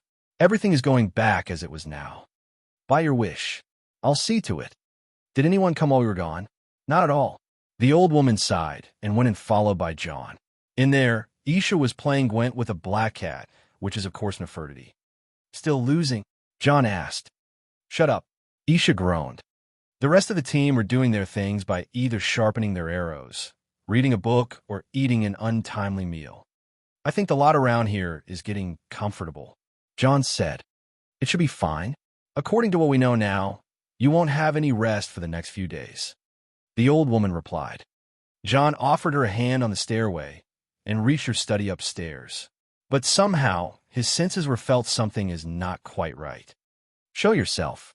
John blocked the old woman's path and took out Maroon's razor. No reaction came at first, but a dart was launched at his forehead. John just had to swing the dagger and send it back where it came from. No need for it, you two. Just let me rest my old bones first. The old woman bypassed John without care and sat at her favorite place. Beside her, a Dunmare woman appeared in a mysterious way. Shadow magic? John noticed. Oh, you could tell? The old woman was taken aback. I happen to see it a lot. The old woman took his answer for it and looked at the woman who appeared. How have you been doing, girl? Eating well? She asked. Yes, Grandma. I'm doing good. The other woman replied. I'll leave you two together then, John said and left for his business. The two women sat in front of each other. That was Krylin. You should at least have heard some rumors on your way here, little Carly. Quit calling me that. We're not in the past century. Come on, you're not that old, my dear. Want some candy? Sigh. Why did you call me here, Grandma? Why should I have a reason? One can't look out for their grandchildren nowadays. The woman called Carly looked at her grandmother while narrowing her eyes. Fine. I'll go with whatever you say. How are you, old hag? Not planning on being a Hagraven anytime soon. Plenty of them in Skyrim. TSK. And here I was going soft on you. Truly, all I raised are sluts. Pfft. The two couldn't hold their laughter much longer. So, how is Skyrim? The old woman asked. Cold. Somehow, the Nords are still running wild rather than freezing to death. Carly said. What? Any trouble? Yes, Eastmarch and the Rift are going to war with the rest of Skyrim. What about Winterhold? Neutral as well as Whiterun. Those are the big traders nowadays, and they want to save money. What about Mournhold? How are things? Not very well, I'm afraid. The spring is as nasty as ever, killing many children. This damn fever is throwing the money all over the place. Want my help then? Carly asked. Yes, keep your other side of the family away from mine. Tell them to respect the elders before I walk in the Grand Council again and bitch slap them all. The old woman said. The Endoral are causing you trouble? Fine, I'll cash out some favors with my cousins just for you, you old dying woman. I'm not dying, damn you. The grandmother and granddaughter pair had a certain understanding of things. Have you heard about this guy, the Red Cat of Rift Inn? Carly asked. The thief. Yes, the one they call Catatosker. He appeared in Whiterun and stole from the Jarl over there. They say he showed his face, and people are hell-bent on finding him now. Really? How's he look like? Just a big, tabby Khajiit. Ha-ha. Good luck tell Khajiit apart then. The old woman laughed. I also think the same. Hey, do you have money? A big sum. Carly asked. Not now. But why? It is not like you to ask before you steal. Aha. Yes. I'm really spending a lot the next couple of years, and I need some of your coffers to back me up. I put my eyes on some small meaderies, some farms, alchemy shops, and honey businesses I want to send bankrupt. You're taking revenge already? The old woman asked. Not revenge. Justice. You're the one who taught us that revenge is a disease that eats the mind and poisons the soul. Carly said. Well said, but you'll have to stay by my side for the coming couple of years until I am done with the Narcisse dilemma. Right, I went through it, but found many hidden fingers. Want me to investigate? I've already done that. And who are we up against? The old woman smiled. Imperials, Argonians, and Dunmare. But the one behind all that is none other than our old friends who always wanted Dasheen for themselves. House Drays. A week passed very quietly. After the run-in with the Endoral guards and the old woman Spring cleaning her tong from traders, John and the rest spent their time training. In his room, John sat while floating in the air. He was meditating in silence while equipping Wraithgord in his right and manipulating some red energy of a broken heart stone. The red energy was swirling around him in circles, and he would absorb it slowly and carefully. As he was nearing a certain limit, John's face turned red, green, then blue. He opened his eyes and fell on his, but then spat out a mouthful of black blood. Blah! So nasty. Some caught up on my taste buds. Shit. He desperately cleaned himself and the floor from the impure blood and sat to catch his breath. Finally, I've been training like a fool for the past month and came this far. The Dragon Frame realm is almost over, and I am back to uncharted waters. Also, somehow the path ahead seems only longer now. John sighed and lied on the bed in his room. System, can we reach out Skyrim from here? Out of range. Empowering your magical signal is advised. Still not enough? I just had another breakthrough, damn it.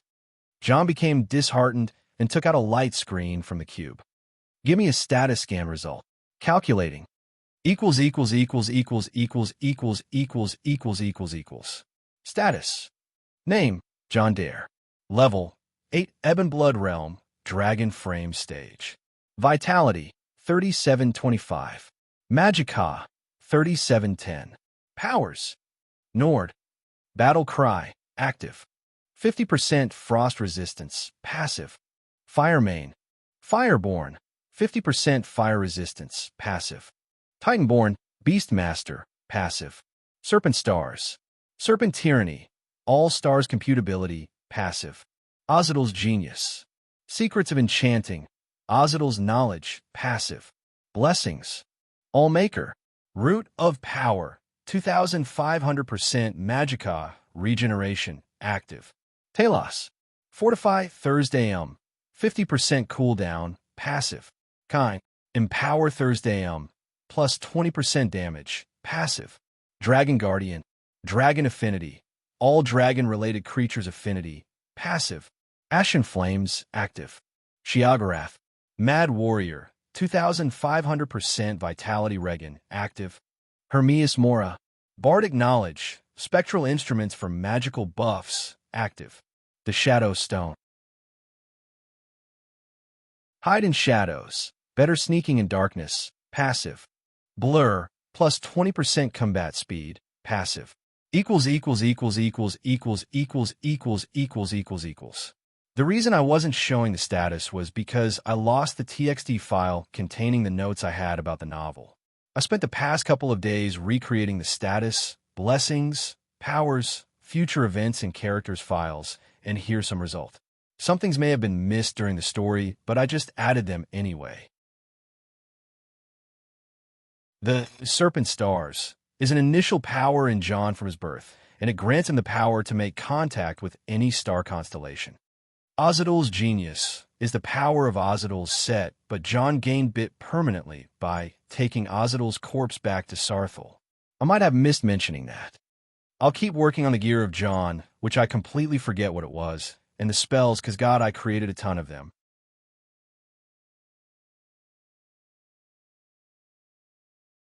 Chapter 416, The Plague 1. Narses, Morrowind Star. In the middle of an encampment stationed in the main plaza of Narses, a lot of people and Hlala guards were running in and out carrying other people and medical supplies. Krylin, that girl is dying. Mirren ran in carrying a small Dunmare child.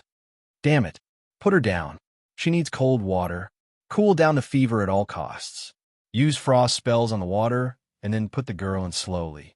Listen, folks, your top priority is to cool the damn fever down. Until we know what we're dealing with, no one leaves the quarantine zone. Sir Krylin, we're having a situation. A Hlala guard came running. Out with it.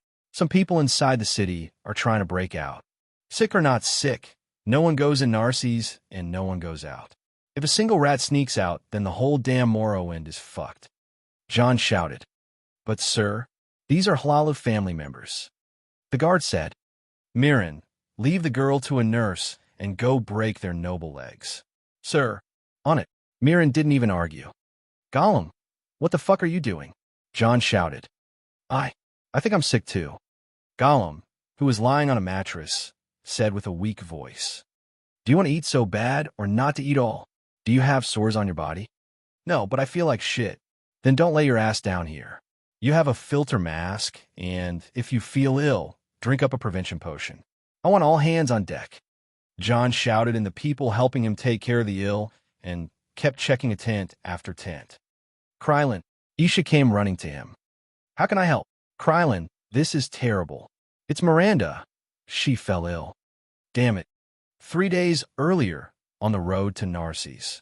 A carriage pulled by 4 Guers traveled on the road to Narses, surrounded by a number of guards on garbacks and horsebacks. John rode on Jurgen near the carriage and greeted the ladies inside. These were Old Cat and her granddaughter Carly, as well as Nefertiti taking a nap on the old woman's lap. Must be nice going out of Mournhold, Old Cat. John spoke to the women in the carriage. Yes, indeed, my friend. The road to Narses in this no-man's land now became like that time when Potima Septim waged war on the empire all by herself. The girl was maddened by the loss of her son to the point that she cursed the very life itself.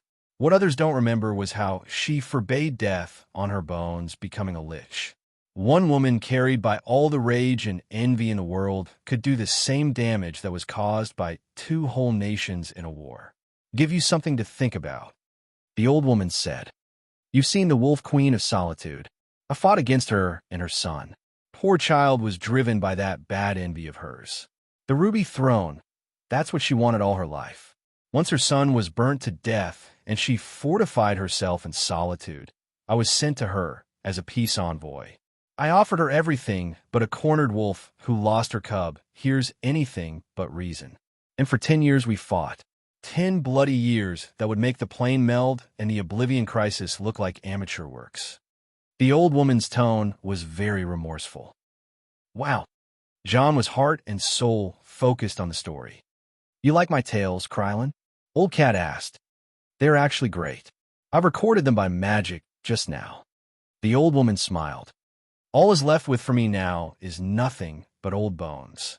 If I were younger, I wouldn't have stayed in one place like I do now.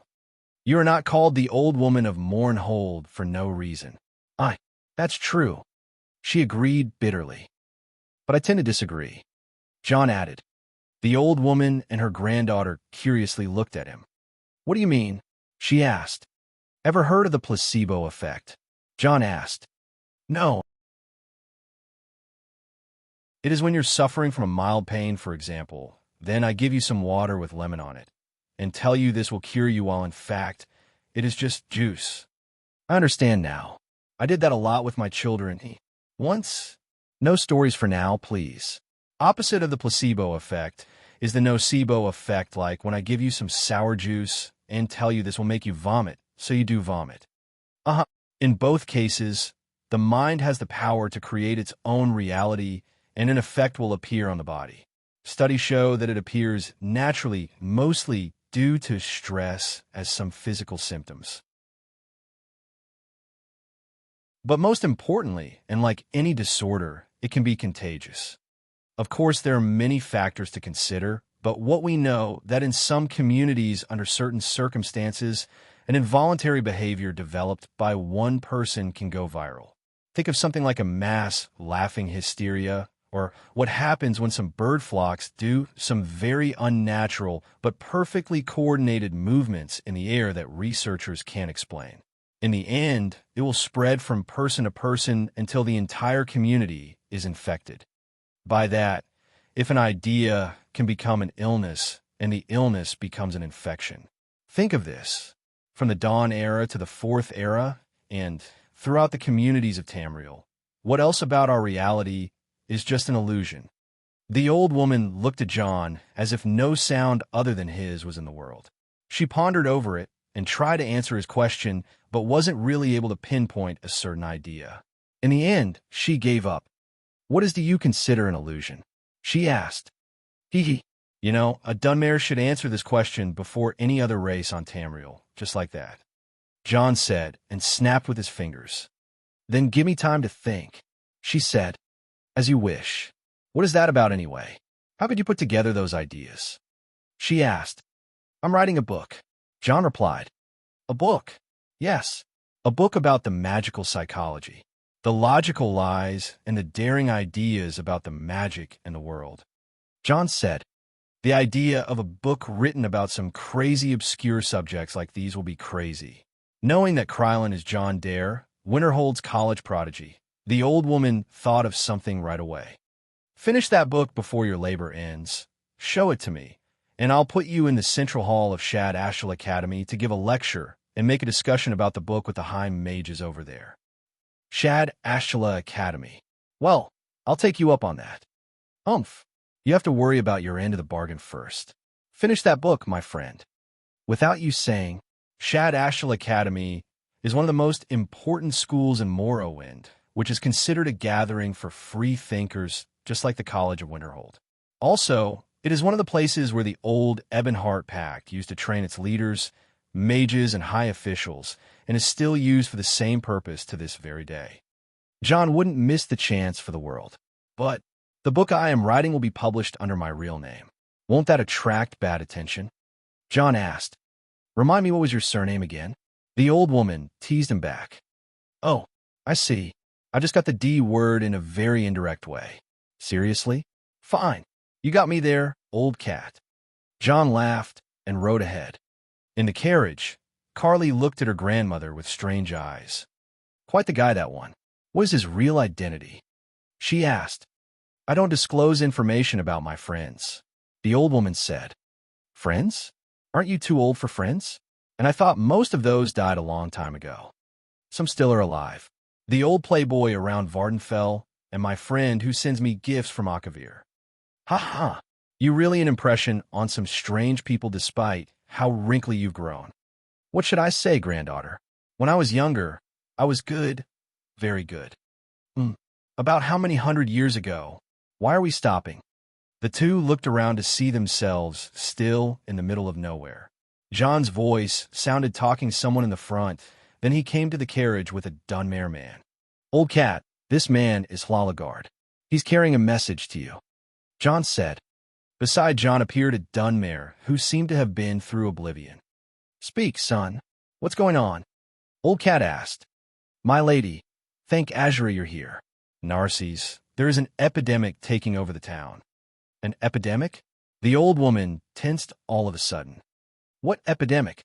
Carly asked. We don't know. The man said, Tell them the symptoms. John urged. Yes, around a week ago, some people became very hungry all of a sudden. They ate like pigs and developed a mild fever with slight aches. For days after, that fever became very high and they refused to eat at all. They also developed some open sores and fell to extreme pain. Oblivion. Carly was horrified. I don't know what epidemic is that, but you may have just described the Lodo's fever. It should just go with some local herbs and would take weeks to develop a second stage. It is not that contagious either. How on earth did a spring fever become that violent? The old woman self-monologued. What should we do? We can't enter an area with such an epidemic. John said. Too late. You just came across someone who came from the place. Gollum said, pointing at the man. Gollum is right. We need to rush to Narses at this rate. The old woman made a decision, and the convoy moved. Narses was about to witness the harshest spring on Tamriel.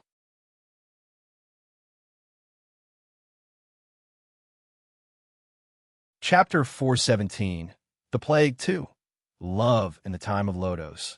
A day passed since the old woman's team arrived at Narses. This situation was tragic. The epidemic spread so fast that Narses had pillars of smoke rising from each corner, burning everything that thought to be contaminated. The Hlala guardsmen and the civilians were on a survival game against the epidemic. In this total mess, a team of skillful individuals were taking the lead in the emergency response and enforcing the quarantine on Narses under the management of the old woman of Mournhold. The first thing they did before they arrived was putting on a plan. Narses was a medium-sized city, a bit smaller than the current Winterhold, housing over 20,000 civilians. Controlling all of those is literally impossible, and many were trying to escape the town. The old woman came with a diabolical idea. She personally summoned a large number of undead skeletons and made them roam around Narses, giving the town the impression of being under an evil attack rather than a punishment from the gods, as some rumors began to spread. John's ideas of the quarantine were mostly new, but were not less violent than the old woman's undead solution. The city's layout was mapped to him by the clerics of House Hlalu. He put a plan to block the streets by breaking many carriages and setting them on fire, leaving only some routes to be monitored. An angry mob would go through a lot of trouble to break out for Narses at this rate. Mirren and Miranda, as well as many other mages, were focused on applying filter wards on all the medical gear that was going to be used by the staff. The two high elves had an excellent aptitude in enchanting, and their coordination was top-notch. Gollum and Carly were assigned to dispose of and burn anything that is suspected to be contaminated. The heroes of the day were both Isha and the old woman. The two seem to have been trained on a unique ability to resist poisons and partially diseases, which they called the immunity to 1,000 poisons aptitude. The two went and inspected every corner of the town, marking the places to seal and the routes to follow, while discovering the paranoid citizens who refused treatments for many reasons. The first day passed like that, and the second day arrived. This day was the beginning of the real suffering. The disease had 2 known stages this far. The first stage lasts between 5 to 7 days and starts with a mild fever and random bodily aches and pains. Afflicted also have a terrible hunger that cannot seem to be satisfied.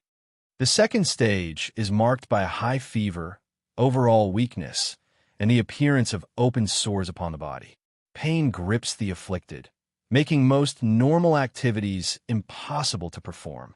During this stage of the epidemic, the afflicted's appetite disappears, and it is a struggle to eat and drink sufficient amounts of food and water to maintain their body weight. The old woman estimated this stage of the epidemic to last at least 7 days. If the afflicted doesn't throw off the disease during this period, a chance of survival may drop to almost 0.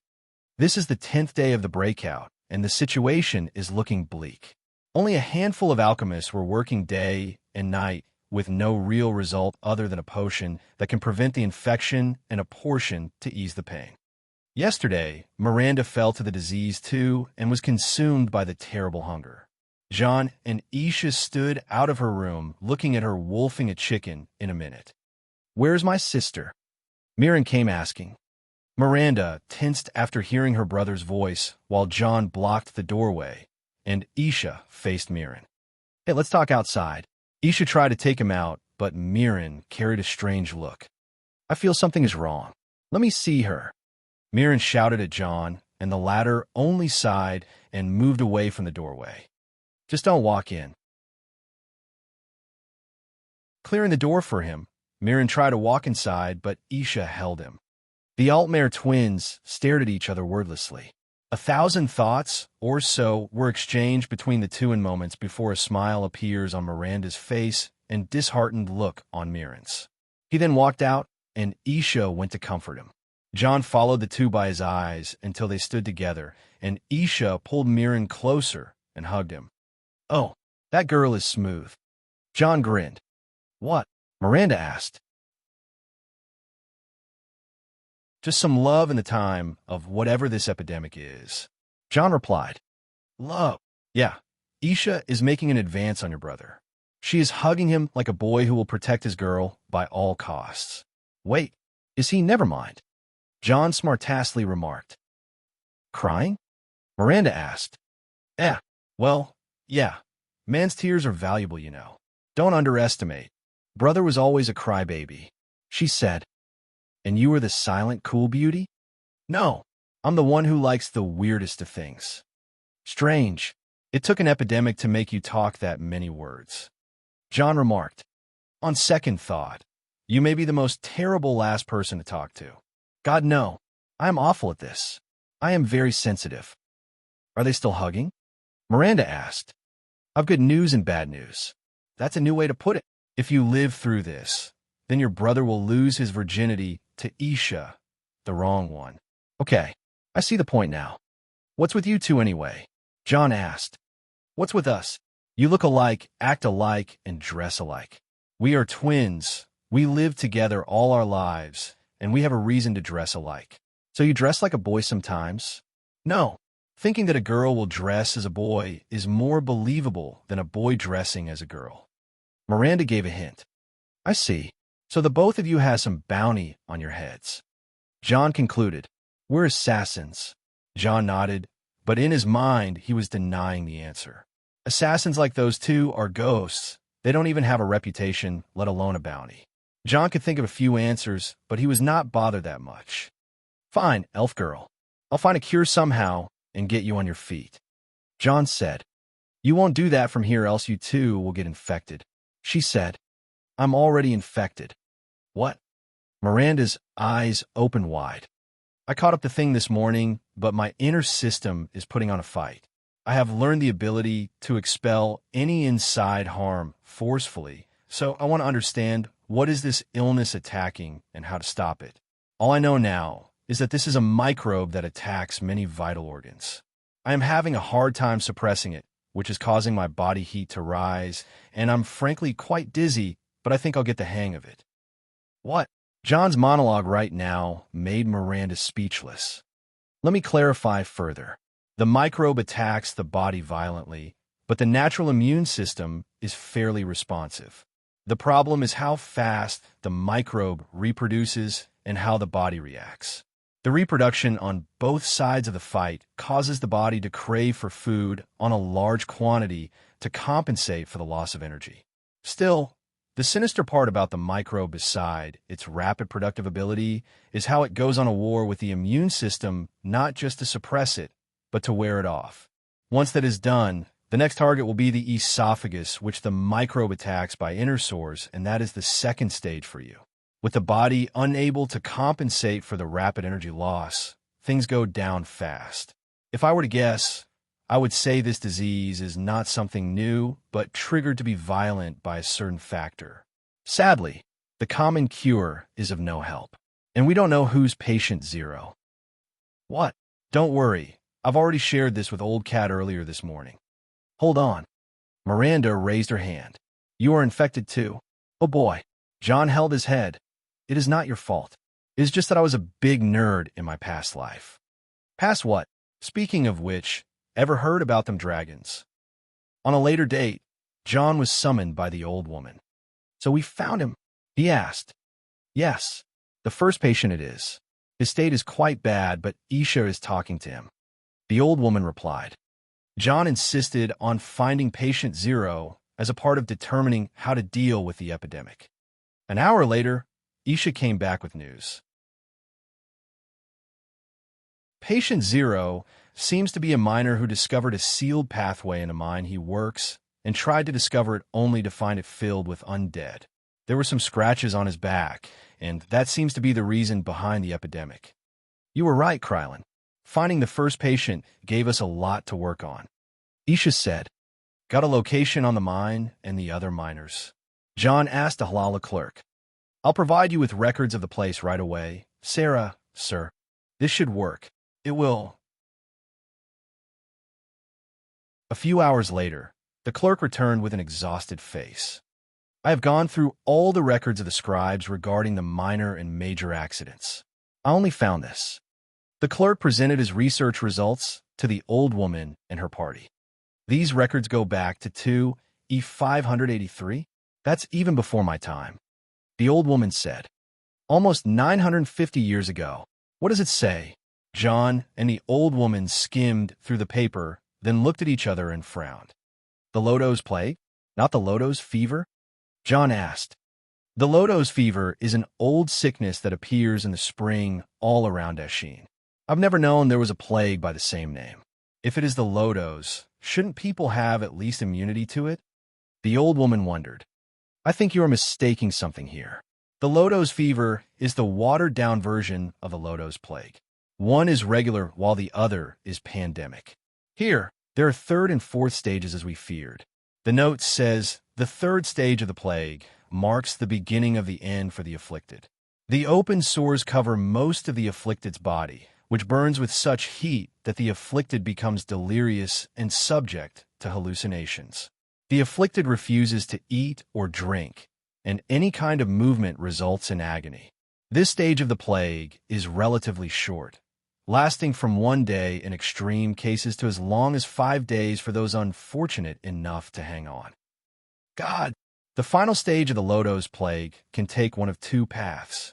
Many of the afflicted simply die an extremely painful death when the plague has run its course. The other path results in the afflicted transforming into undead creatures that are known as plague husks. These violent creatures become intent on attacking anything they encounter. This explains the undead in the mines. So we were dealing with an old disease that was watered down through the ages, but had traces in an old catacomb that was used to dispose of the dying patients. That was tricky. John concluded. The note mentions a cure made of Kind's heart-healing herbs, sour milk tea, and dragon scale mushrooms. We need every single piece of those. Krylin, Isha, and Gollum, you three deal with the undead. I will personally prepare the cures. On it, I want all the patients distributed to 4 zones. Those who are suspected to carry the plague, those in the first stage, those in the second, and those who are nearing the third. But before all, send guards to the alchemy stores and demand that they hand over their stash of those items before they think of hiding some. She then turned to Isha. Isha, did you ask Patient Zero about any other miners who may have been with him? We can't miss someone out. The old woman asked. He said he had 2 new miners with him that he managed to trick away. Large orcs, that's how he described them. Orcs, not quite common here. Look for the poor souls too. They may have caught something. The old woman took over the situation and ordered everyone around, ignoring the lords of House Hlalu who all stood behind her, waiting instructions too. By the end of the night, the life started to find its way back to Narses, but none could tell that it was just the end of round 1. The enemy was stepping up the game.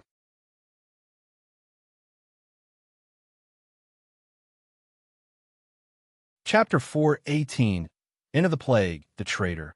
The novel seems to have lost a considerable number of patrons over the past 2 months, and the comments are also not that much. I think rushing things would be bad, but I seem to be having no choice. Most of you want the Game Start arc. Also, the monthly extra dropped to 3. Anyway, another double chapter. A daily plus 5k votes extra. Part 1, End of the Plague. John, Isha, and Gollum took the way back after exterminating the millennia-old plague husks. Just like the Draugrs, these undead were quite the thing to deal with, but they were undead and sun spells were their ultimate bane. The mine place was completely purified by completely incinerating and disposing of anything that can carry the plague.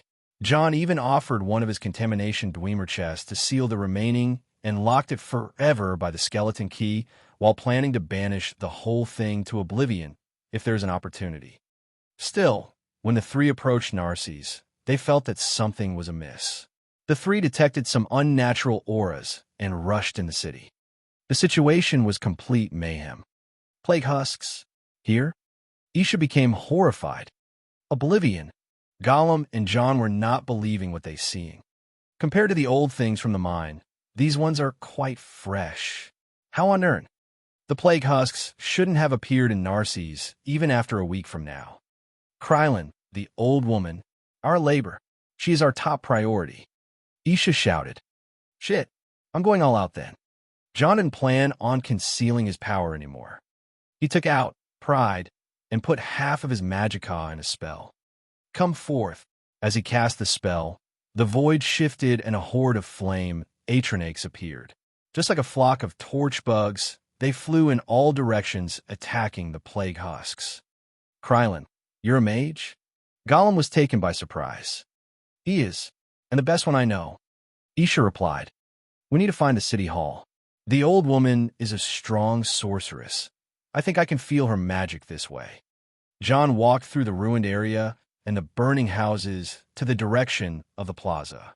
He cleared the roads and rescued many just by waving his staff left and right. The fires were put down, people were saved, and any plague husk in his way was just set ablaze. On the road to the plaza, they came across Mirren and Carly. Miss Carly, Mirren, what is this situation? Thank goodness you're here. The whole Narses is falling apart. We don't understand how, but the plague skipped the 3rd stage to the 4th. Mirren said, No, it got accelerated way too fast. The afflicted are turning into husks. Carly had another opinion. Where is your grandmother? John asked. She is maintaining some protection runes in the plaza. We should save the people first. Any afflicted outside the plaza will turn into a husk. You 4 do that. My atronachs will assist you. I have something to discuss with Old Cat. John said and teleported right away to the plaza. Why? Did he just teleport? Gollum and Mirren were looking to the spot where John was. Old Cat. Oh, Krylin. A hand with this, please? Okay. John appeared right next to the old woman in the center of the plaza. She was standing and raising her staff up, forming a large barrier around the emergency encampment. John held the staff with her and supported it. "What is this barrier?" John looked at the runes of the formation on the ground, but didn't have time to read it all. "Protect against magicka and mental influence. Something is very wrong out there, my friend." "What do you mean?" "After you left, and the medicine was being given to the people, some started to get better, but the ones not given the cure started to scream, and hallucinating their conditions worsened on a rapid pace. I realized that an outer effect is at play, so I put that barrier." "Good thinking." By an outer effect, you mean we are under attack by something or someone we are not even aware of. Right? We need to figure out who and maintain the barrier. "Hold the staff for a while," John said, and retreated away from the old woman. He looked at the runes she applied on the ground and found the start of her spell. By that, he started adding to the runes and installing many soul gems on it. By that time, the rest of the team arrived at the plaza. "What are you doing?" Mirren asked. "Making a bigger barrier. Step away." As soon as he was done, John stood in front of the old woman. "Now take your staff and go back. I've got this." "You sure?" "Yeah." She stopped channeling at the barrier and left things for John, who was holding Pride. Not one expected what comes next to happen. The ground rumbled under Narses and from the center of the plaza. The clouds gathered in the sky, and a golden lightning shocked the heaven. John raised a small staff up, and Pride started expanding and becoming taller than John. John then held the staff by his two hands and raised it high. The golden lightning struck down. The stone on the top of Pride made contact with the falling golden lightning, and a golden shockwave expanded, killing every plague husk in Narses. The golden lightning strike turned into a pillar between heaven and earth, and threads of golden light appeared over Narses. These threads formed a fabric, and the golden fabric tightened up together, forming a transparent barrier all over Narses. By the time it was done, the whole Narses was as being as day, and the golden pillar of light disappeared, leaving the barrier to protect Narses. The ones around John were affected by the light the most and covered their eyes, but once the pillar was gone, everyone in the plaza could see the mage holding up his staff and casting that absurd spell. John collapsed on his, but after that, he is not that skilled in restoration, but he could finally cast that spell. The master-level spell, the Heavenly Dome of Stender, a spell that contains every magical protection there, is as well as healing and destroying undead abilities. I would shout for the Alliance, but my throat is very dry, John said as he relaxed down. The ones around him had a hard time understanding what happened. The old woman was not shocked by John's power, but rather by the skill. The others were dead silent, but the people around the plaza were cheering. An hour passed after the unfathomable spell that was cast in Narses, and the plague was being suppressed on a rapid pace. The Heavenly Dome of Stender was enough to give people hope in recovering and made everyone on the city stare at nothing but the beautiful magic. "Good job out there, my friend," the old woman said. "It's all right. I knew Krylon would use one of his insane spells one day." Isha was excited the most. "So, you're some sort of high mage?" Mirren asked. "An expert mystic officially, but I can be considered a master. Oblivion takes me. So, how are you feeling, old cat?" John asked the old woman. "I was once in the city of Sinchel on the southern coast of Elsewhere, free diving in the Potomac Ocean." "Oh, a story time?" John became excited. "I fell terribly ill, stung by a sea serpent. I was dehydrated and in excruciating pain. I had lost all sense of time and place, completely disoriented. But I knew I was dying, so I readied myself for it. And in that moment at death door, I looked up, and standing over me in the brightness was this Mormor, sea elf, gypsy, just standing there, smiling. She and her people nursed me back to health on a small, even though they were rumored to be vicious. Anyway, after becoming good as new, when I left the island, she kissed me. It was like a burst of sunlight on my cheek. It made nearly being on death door worth it. That's how I feel now." She said. "Oh." John smiled brightly and covered his mouth. I've never heard you tell this story before. Carly said, That's because I never told anyone about it. Didn't you go back for that girl? John asked. I did. It was 3E310 and war broke between the Empire and Somerset on a side and the Pyandonia, CL's home, on the other. I went back to that all to warn the people and asked them not to participate but only to find it abandoned. After that, I heard that the Sijic Order interfered with the fight and destroyed the Mormary fleet. They never came to Tamriel ever since. I see. John noticed the remorseful tone of the old woman and changed the subject. So, any ideas on who attacked Narses? He asked. Attacking by a plague is cowardly. Is it really the same enemies we are facing? Mirren asked. I don't know. We need to investigate this. The old woman said. The trail is still hot. If we go out and search while the barrier is up, we'll catch a rat snooping around for sure. Isha said. Good call. I am coming with you. The old woman said. I'm staying with my sister. Mirren said. The team got ready to move while it is still possible to catch wind of the one who is after the plague. The old woman, Carly, John, Isha, and Gollum all were getting ready, but out of nowhere 2 people appeared. A very old Redguard man in a large loose robe and a Dunmare middle-aged woman. Arania, Hafiz, John, and Isha recognized the 2, the prophets of both Azura and Bothia. We need to talk. First off, thank you for saving Dunmare lives. Arania said, You have fulfilled the purpose of your labors, even though it is not over yet. You 2 young ones have to stop the reason behind the plague. That's why we had to a tip for you. The old man called Hafiz said, Holding our hands now? Fine, we'll take what we get. John said, What you are up against are other laborers. Arania said, Oh, interesting. Go on. We don't know much because anything south to Dishan is veiled in mystery now. Wait, whose laborers are we up against? John asked. We are not sure which of the other Dater princes have a laborer, but let's assume that all is possible. Hafiz said, That's why we were tasked to warn you, and one other thing. We need to arm you against danger. Consider it a reward for saving Narses. Arania said. Arania stood up and approached John, putting her hand on his head. A mysterious power flowed from her towards him. He was familiar with that aura as the power of Azura. You have received the agent of Azura, Dawn's Beauty. Dawn's Beauty? Isn't that what the world Tamriel mean? John thought. Equals. Agent of Azura. Dawn's Beauty. Absorb 50% of any magic attack, turning it into magicka. Active.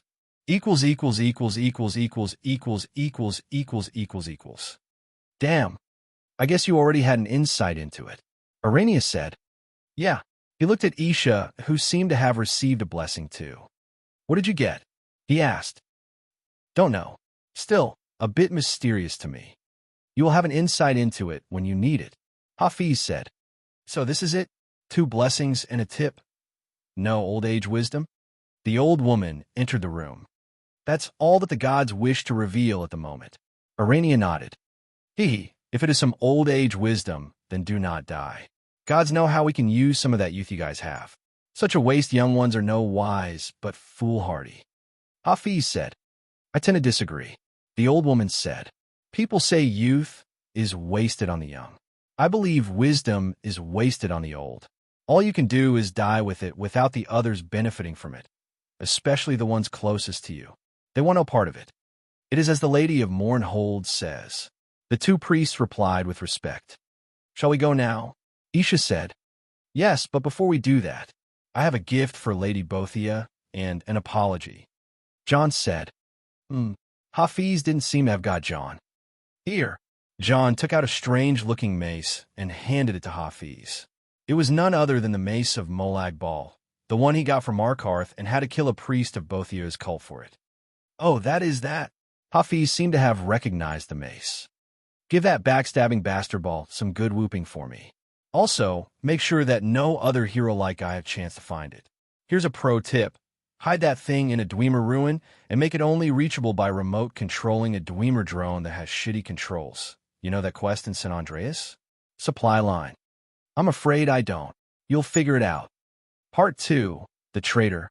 The light of dawn lit the sky over Narses, and the team headed south. John had a lot in mind regarding the epidemic's unnatural evolution. Still, they were not knowing what to look for here. The area they were venturing through was a swampland with a lot of strange alien trees that gave the feeling of mystery around every corner. Home in. Speak. Go that direction. Thankfully, John put Nefertiti on the search. She kept the whole forest under surveillance by sending shadow Atronachs around. According to her, something stated to attack the Atronachs, and she thinks it is people's doing. Dishon is a no-man's land and fairly abandoned except in Narses and Mournhold. The other settlement that is active is Tyr, but that's Argonian territory now. You hear that? Carly asked.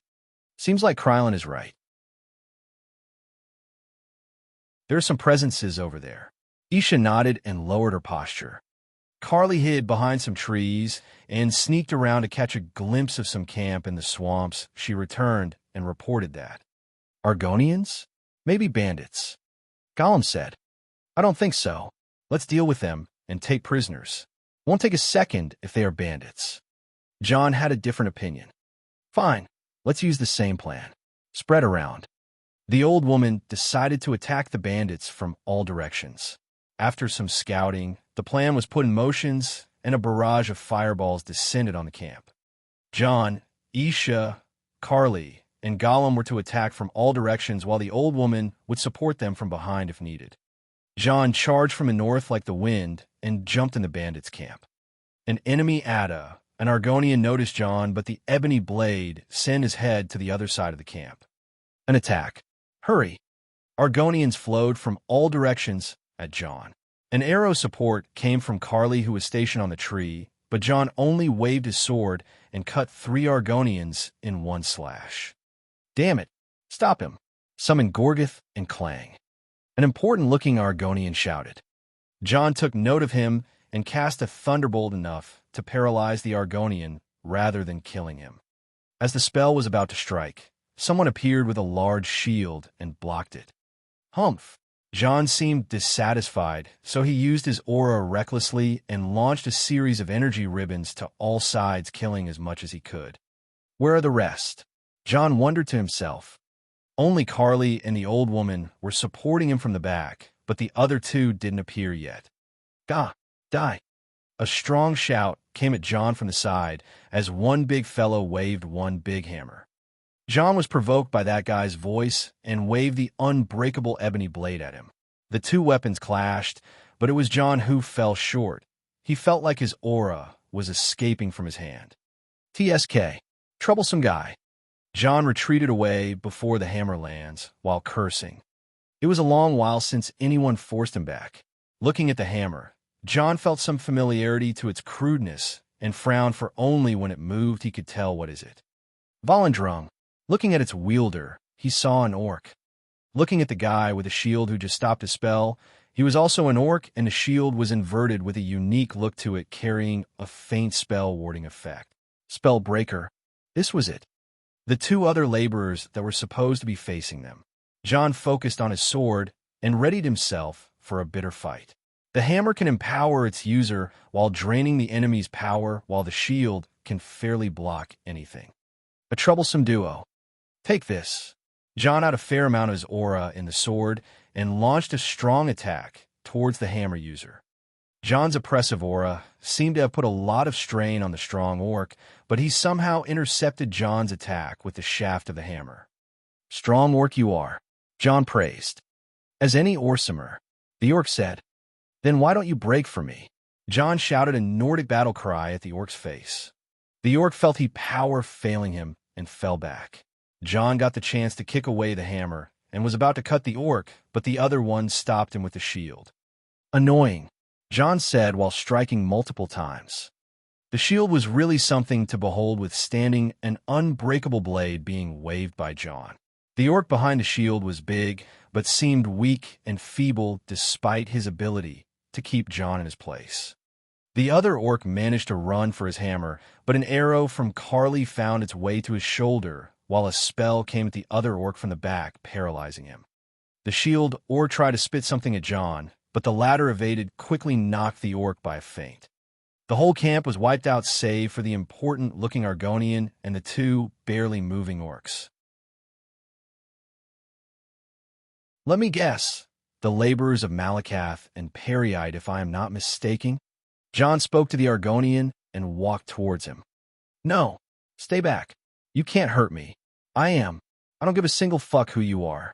You're getting a thunder cookie. John said as he waved his hand, but a voice stopped him. Krylin, stop. It was Isha's. John stopped as he felt something was wrong. That indeed was. She was being dragged by the ebony-clad man they know as Gollum, with a dagger on her neck with her face full of bruises. John's whole being stiffened. You fucking... That's enough, Krylin. Throw your weapon. Gollum said with a troubled face. I knew you were going to backstab us one day. John said. Then why didn't you kill me from the start then? Gollum said, you bastard is a pain to my ass ever since the day you showed up. You just do things your way and be the fucking hero. You even didn't let me off and openly kept an eye on me. So you were paying attention? Damn right I was. What does Isha has to do with this? Come at me man to man. John said. Huh, you think I'm an idiot or something? I've never seen anyone as large as you are, and you knocked off that bastard Gorgoth. Even I can't do that. Let her go, Gollum. John said impatiently. Why? So you can kill us with a spell? I'm not taking chances with you. And you old hag, show yourself and that granddaughter bitch of yours. As Gollum shouted, the old woman and Carly came out from their hiding. So you betrayed me, Gollum? She said. Betrayed you? I was never on your side to begin with.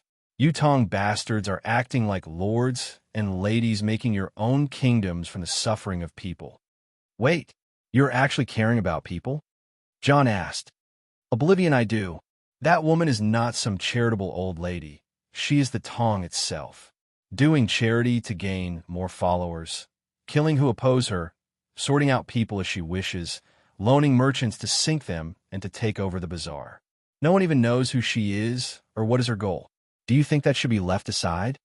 I can't defend her, but when shit is broken in someplace, some people tend to fix it. Last I saw of her was stopping a dam, plague you, and your friends seem to have started it. Just a sacrifice for the greater good. I don't see a greater good in a plague. It was just to frame her. Frame me, the old woman retorted.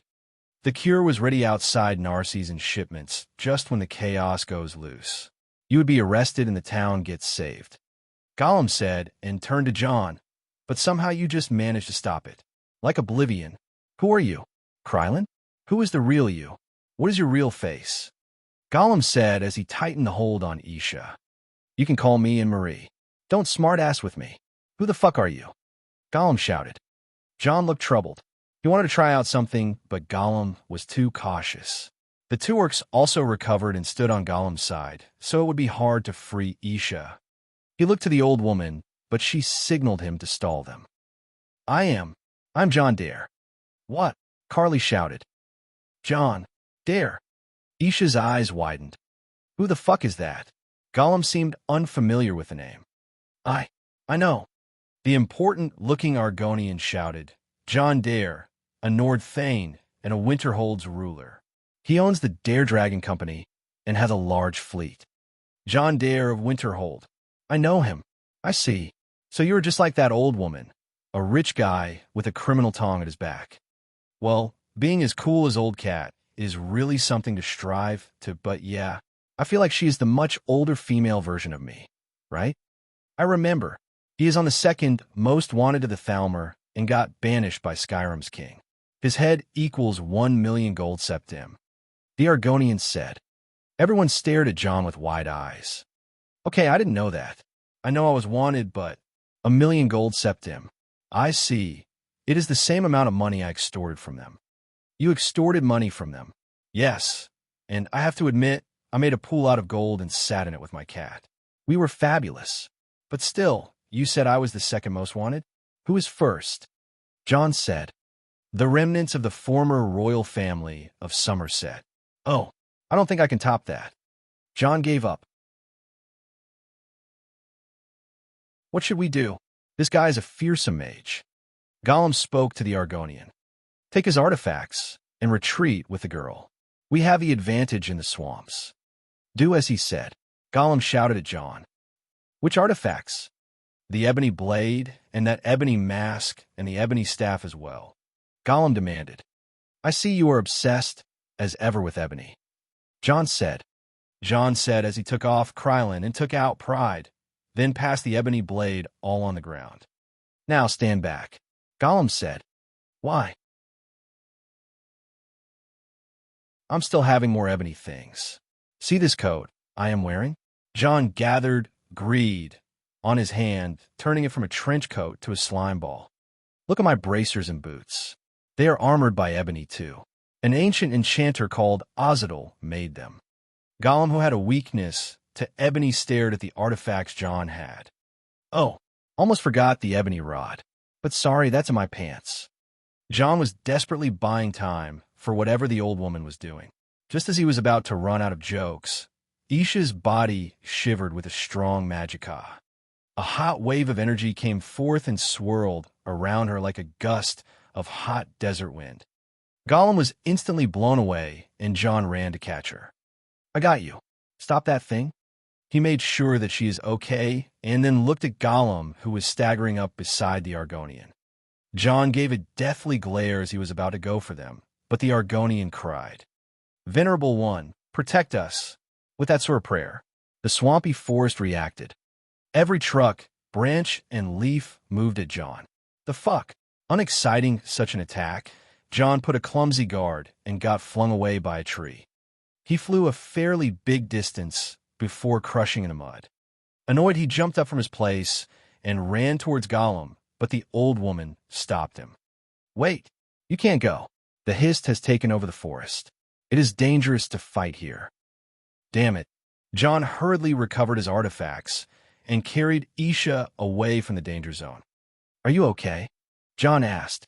I am coughed, just some bruises. Give me that beauty Mirren for a night, and I'll heal right away. She looked like someone who got ran on by a truck, but still had the ability to throw a joke. Healing her wounds was a priority. What should we do now? John looked at the two Dunmare women. I found the curse totem they were using. I'll disable it right away. Carly said, We have got a situation. The old woman seemed to have something to say. Gollum was right. Narses is saved, but Elder Council's army arrived to rescue it under the lead of a commander from House Drays. She said, How do you know that? Miranda was on telepathy with me. The two of them got captured.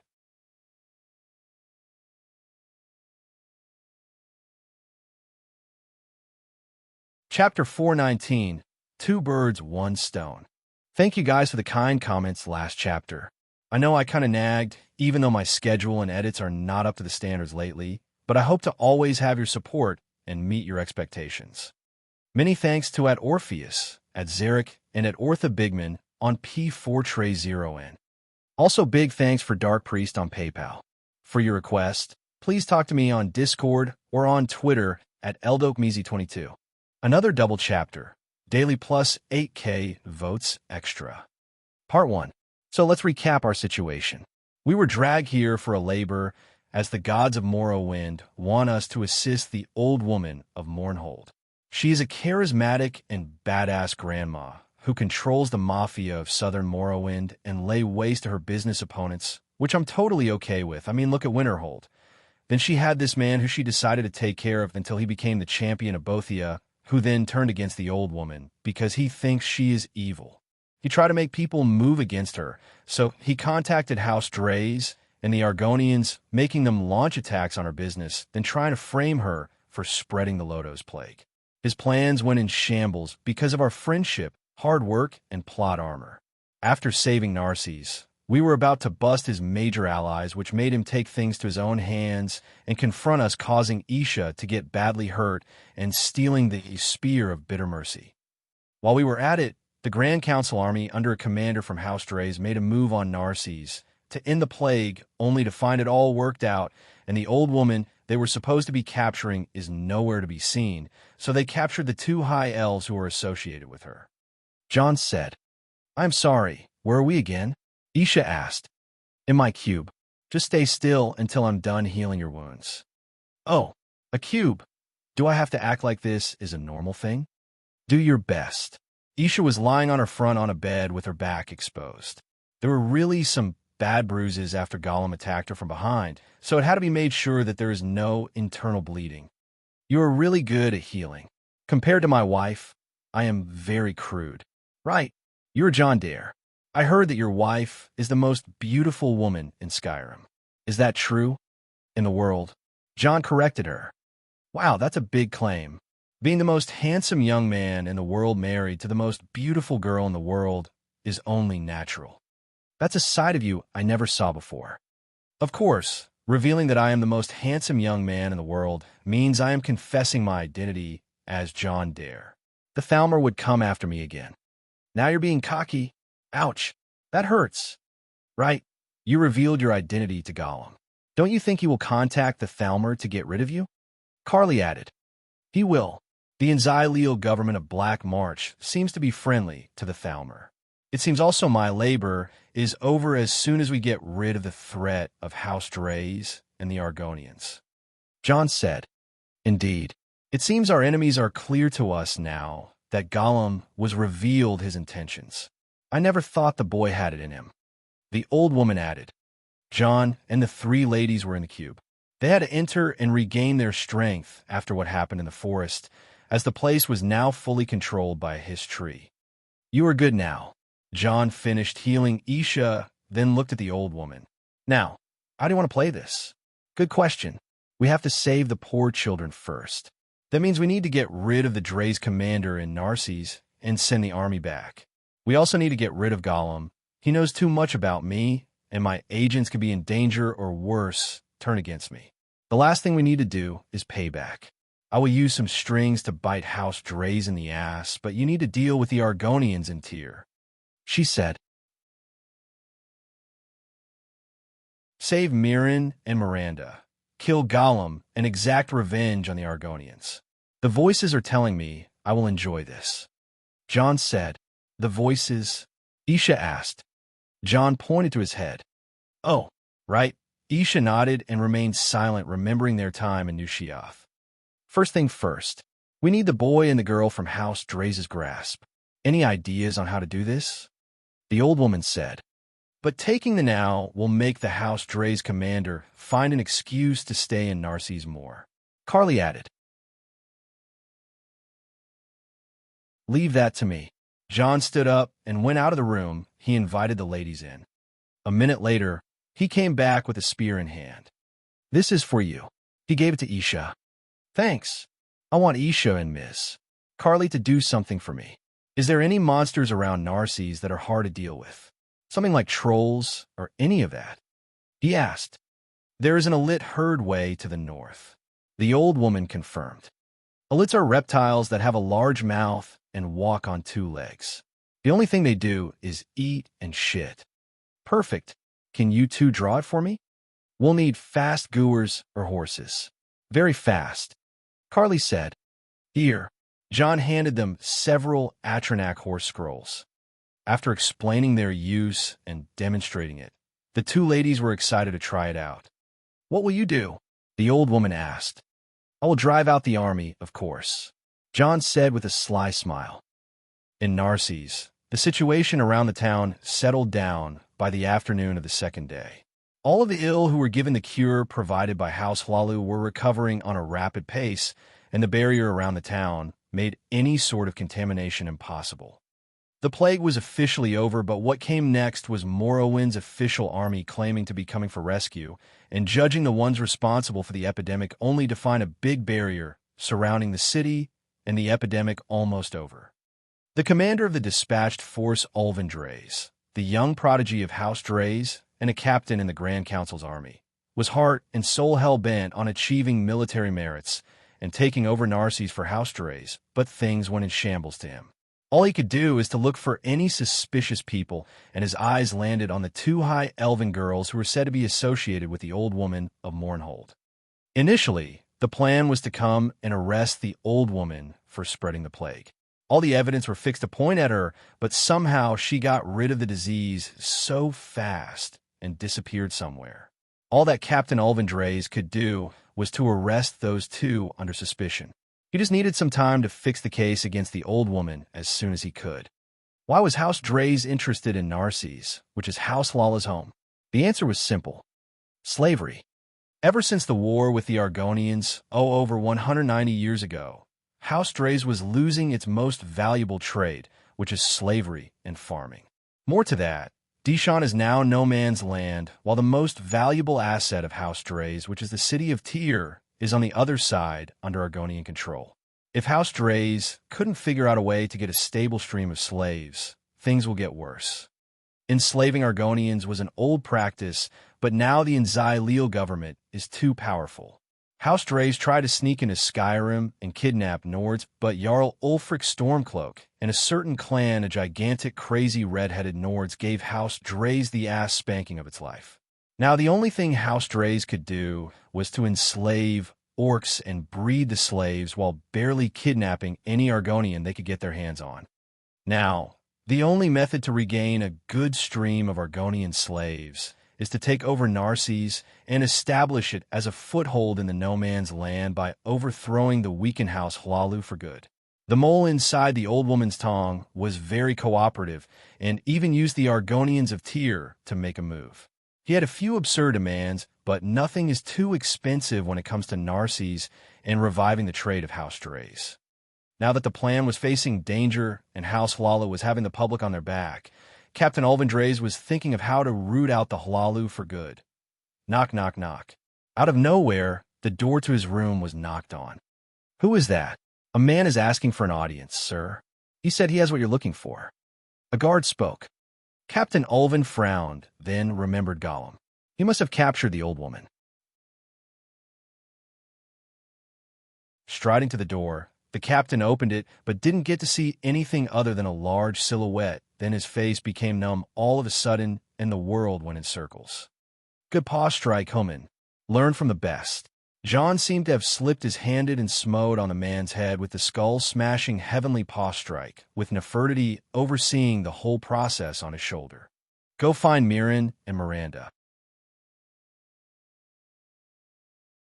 John said as he walked in the room and dragged the Dunmare captain in. A few minutes later, the captain walked out of his room while fitting himself in his armor.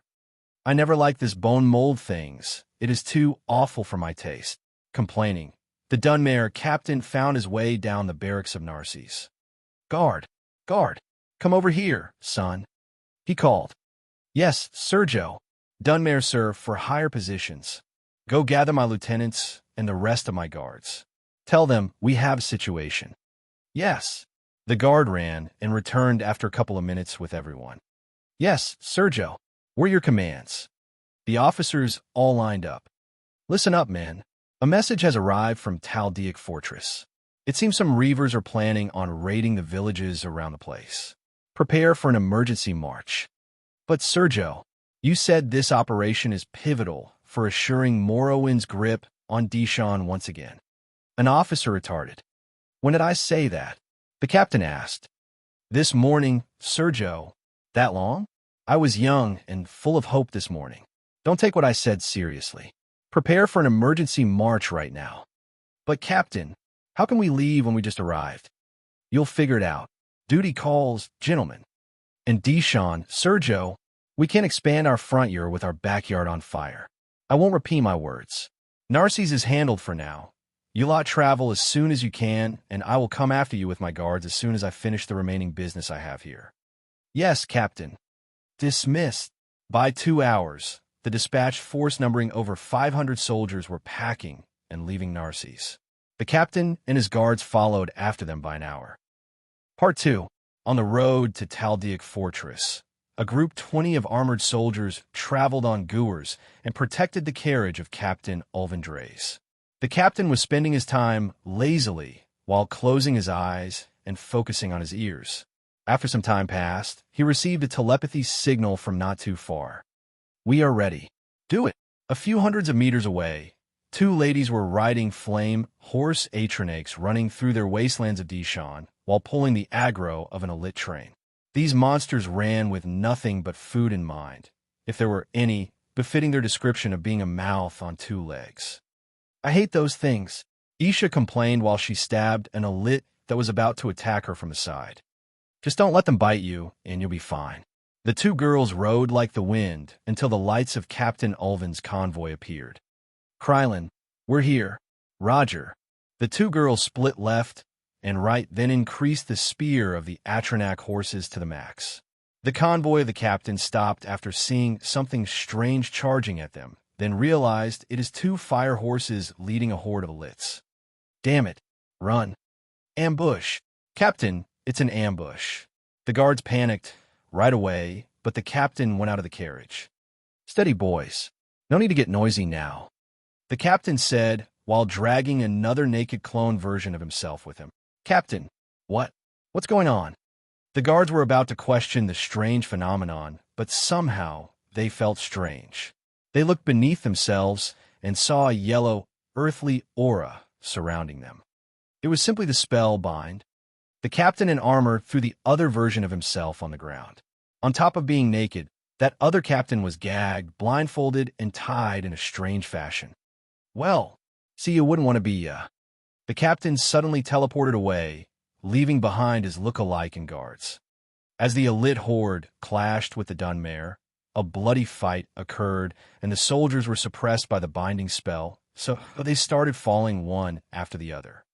And with that, we're done momentarily with House Drays after their poor young boy getting ambushed by elite monsters.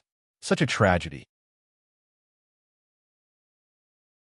The captain said, then touched his own face to dispel the transformation, returning back to John. You know the boy is still not dead yet, the old woman said. John released a lightning spell up, then, if descended on the Dunmare, captain obliterating him. He is now. Good. You shouldn't play with your food. Okay, Grandma. After making sure that all soldiers are dead, John and the others rushed to save the two Altmare twins. None thought of stopping them, and they entered the barracks in Narcisse right away. In there, Miranda and Mirren were locked in a cell with other female inmates. John went in right away and intimidated all the criminals in the cell, then walked to Mirren and Miranda. How are you two doing? Like Oblivion. Mirren cursed, and Miranda seemed composed. John offered a hand and picked up one of them with a princess carry. Hey, I'm Mirren. Put me down. I know. Don't you think it is time? Time? For what? Our gay scene. No. Leave me be. Help. The high elf quivered left and right, trying to break free from John. Hey, give me that. Isha came and took Mirren forcefully, giving him a princess carry too. Mirren held to her while looking at John with fearful eyes. Okay. I was kidding. John dismissed the two angry looks on their faces, then turned to Miranda and carried her up from her clothes like a puppy. You feel better now? Somehow. Good. Let's get out of here. As they went out of the dungeon, they reunited with the old woman and some elders from House Hlalu. Thank you, my lady. Without your help, we would have lost not just our lives, but Narcisse and many things. And Mithsera, Master, the sorcerer, you have our deepest gratitude. We really don't know how to pay you with. An elder spoke humbly. It is okay. I just did what I was hired for. John shook hand with the elder and patted his back. As the elders stopped nagging and John accepted their invitation for a small banquet, they left satisfied. John and the rest moved to their residence in a prepared manner. House Hlalu, right? I've never thought a day when the counselor of House Hlalu would talk to a vagrant like me with such a humble tone. John said, 200 years are enough to change everything, my friend. Even though Hlalu will remain Hlalu, they were taught a tough lesson. The old woman said, I just thought, what if Queen Berenzia and King Helseth were still among their family? They wouldn't have let such a thing happen, right? John asked, what do you know about them? The old woman asked with clear interest. The Queen Mother of Mournhold and her son King Helseth are known to be as exemplary Hlalis. I actually quite fond of the Queen and consider the book series The Real Berenzia to be one of my most favorite books out there." The old woman laughed and shook her head. "But the queen and her son disappeared many years ago. Where do you think they are now?" The old woman asked. "Beats me. I actually asked around in the historical records of Winterhold and some of the refugee populace without any result. But knowing the queen to an extent, she won't just sit idly by. She must be out there cooking up her plans back to power." "Oh, good thinking. Queen Berenzia and her son King Halala Helseth are known to be a pair of very capable dark elven mother and son who would do anything to keep power to their hands." John was quite fond with the queen, as any young man who grew up in Riften, where the queen did, and joined the Thieves' Guild like her too. The queen was also known to be a playgirl with a long list of lovers that include a nightingale thief and none other than Emperor Tiber, Septim himself. John always took pride in thinking of himself as the male version of her. "I will say good night for today. My old bones are not still that young anymore, and I need to sleep," the old woman said, walking away to her room.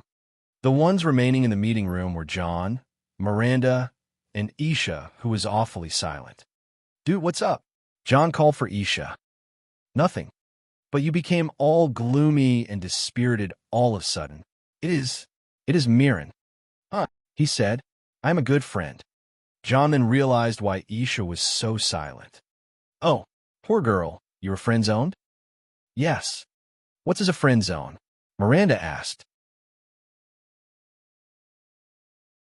"It is a realm on Oblivion similar to the Soul Cairn, but for the broken hearts.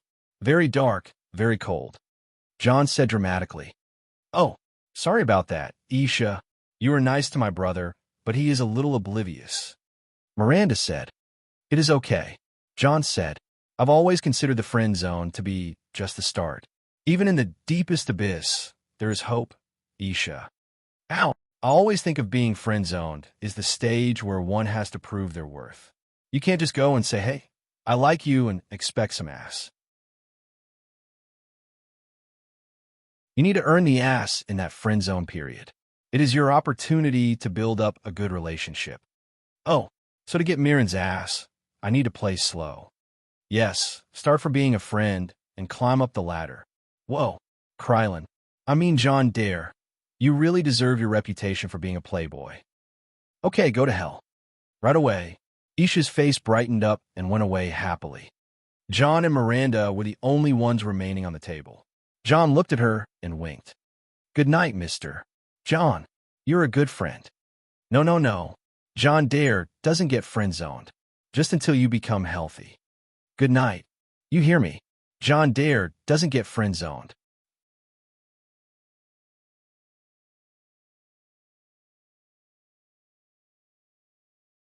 Chapter 420, The Dragonheart Flaming Core, northwest to Narses. There was a large lake known as Lake Hlalu. The place was tranquil, and not much happened there. Feeling the quietness away from the bustling town, John sat on a small piece of land in lotus position. In front of him was a smithing anvil. He put an uneven, glowing red stone on the anvil, then a hammer and a gauntlet appeared on his right. He slowly raised the hammer, and clank! Crack! The glowing stone turned to powder, and its energy flowed to the anvil that shocked from the excessive power. John hurriedly switched the hammer to a dagger with a blue crystal blade and touched the anvil with it, making it all the excessive energy flow into the dagger and from it to the gauntlet. Groan! The natural podomic energy was very hard to capture, and refining one's body and soul with it is a pain. John's bones, skin, and blood needed to be ready for a much harsher process that comes next. The first major stage in this sort of meditative training technique is called the dragon robbing stage. It is consisted of 10 levels. The purpose of that stage is to upgrade the soul for a certain quality in the terms of vitality and magicka by a method energy gathering to reflect the upgrading effect on the body, and that takes us to the next realm. The dragon frame stage is when the soul has reached its limit and the body is ready to upgrade. It is consisted of 3 minor stages known as iron bone, jade skin, and ebon blood with 10 levels each. A body at the late dragon frame stage is the complete form of a human body. In the past few months, John was diligently training like mad and used rare resources and precious materials to reach the late dragon frame stage. For that reason, he was normally full dressed to avoid anyone getting a look under the hood. Right at this moment, John was aiming for one thing, and that is to break through the bottleneck of the dragon frame stage and attain a higher level of power. He didn't know what lies next, but his intuition told him to stay away from civilization when it happens.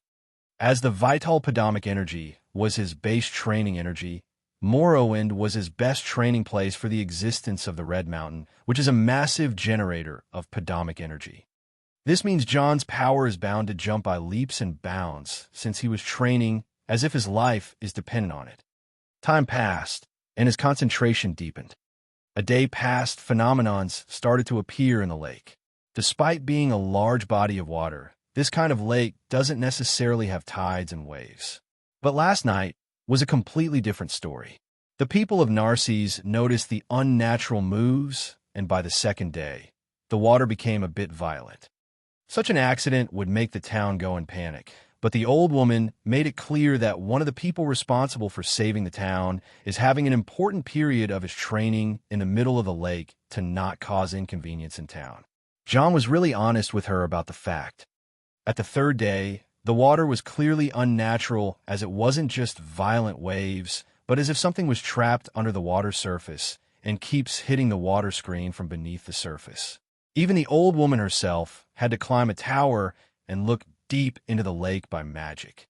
Most certainly, the cause of the violent pulses in the lake was a certain Nord welding a Dwemer hammer and striking down some red stones.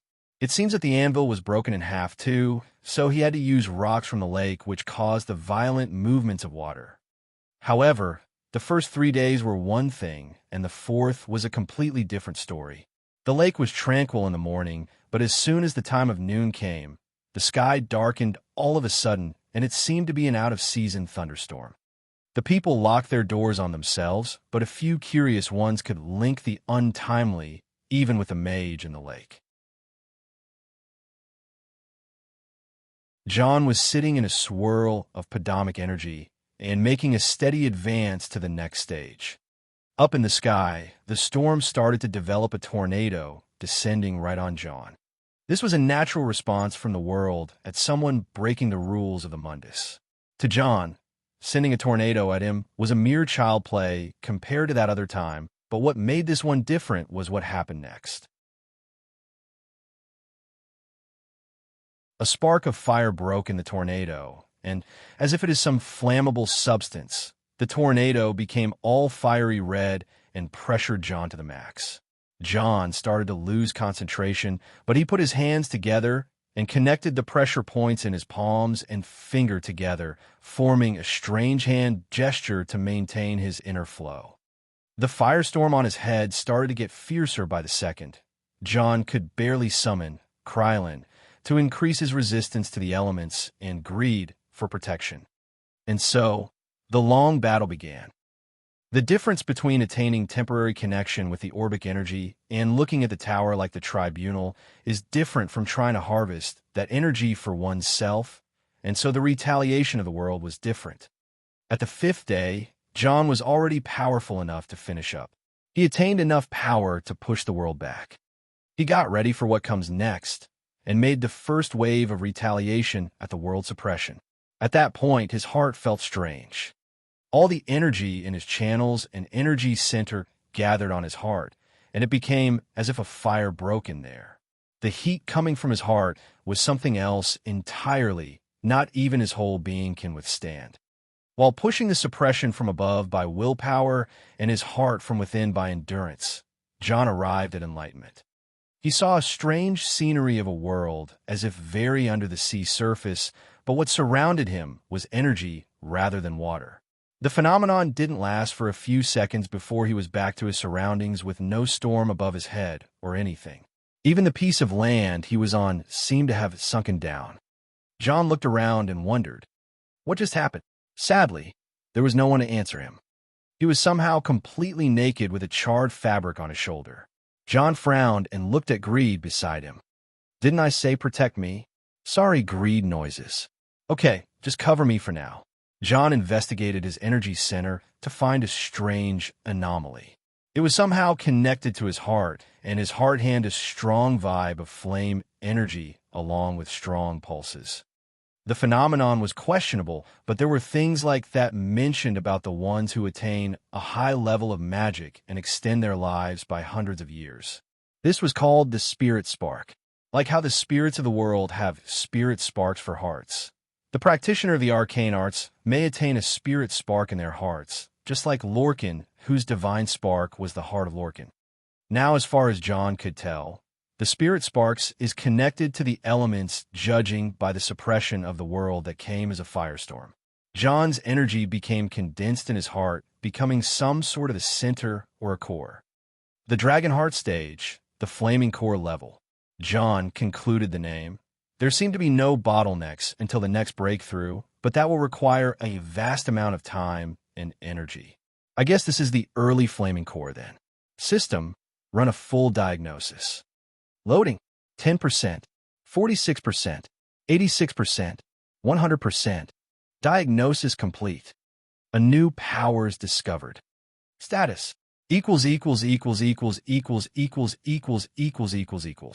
Aptitude, Nord, Firemane, the Serpent, Ozidal's Genius.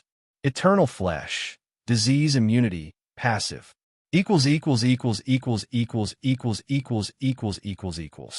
Eternal Flesh, Disease Immunity. Do I get tastier? Negative. Curse you, but I guess I won't get sick now. Which means lycanthropy and vampirism are also impossible.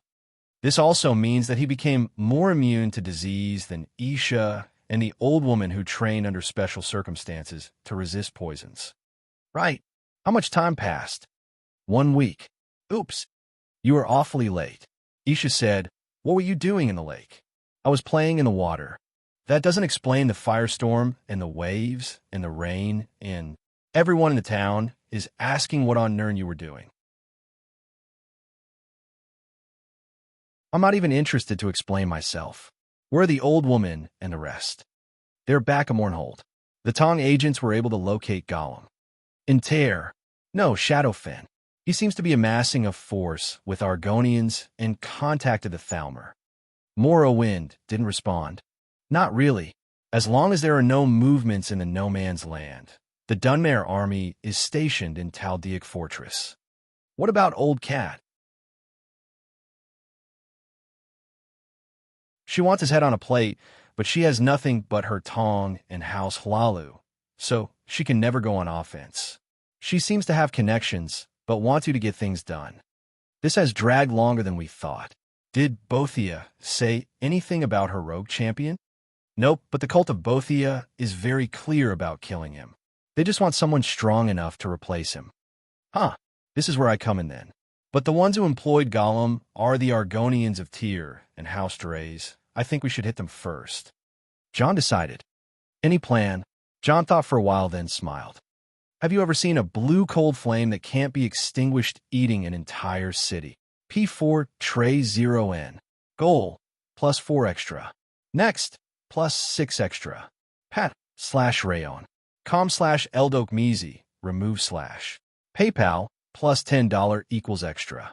PayPal, me/Eldokmizi. Extras by votes, 5,000/8,000. Discord, GG/GKCKVA7S. Twitter, @Eldokmizi22.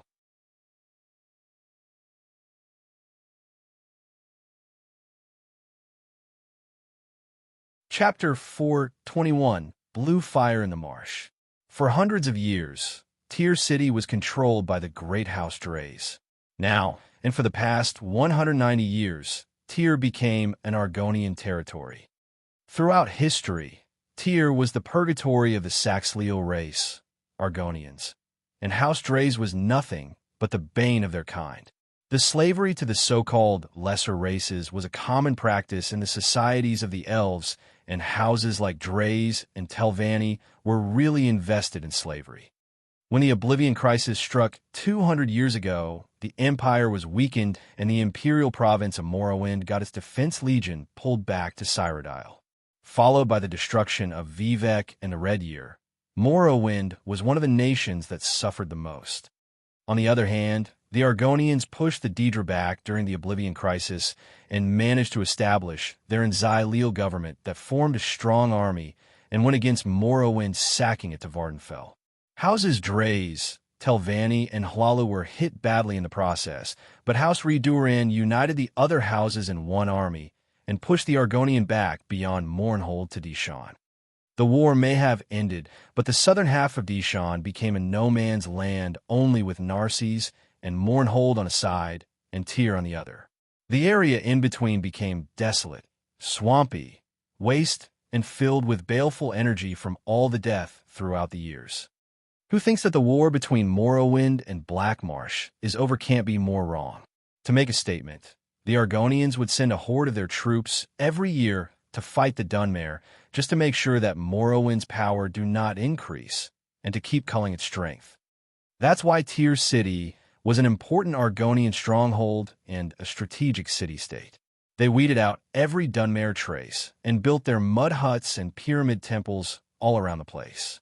The city that was once their kind's nightmare became their shield, and the Hist of Tyr became a big tree that would produce a lot of sap daily. The Hist is one of the main pillars in the Argonian society. They are sentient trees with large trunks that provide the Argonians with mystical powers and take part in the leading of the society.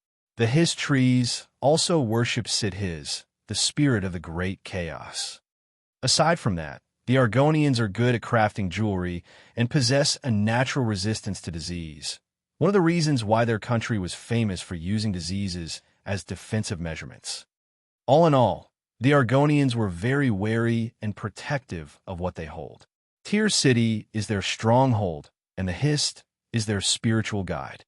A few weeks ago, the governor of Tyr made a connection with an orc tribe that also had odds with the Dunmare.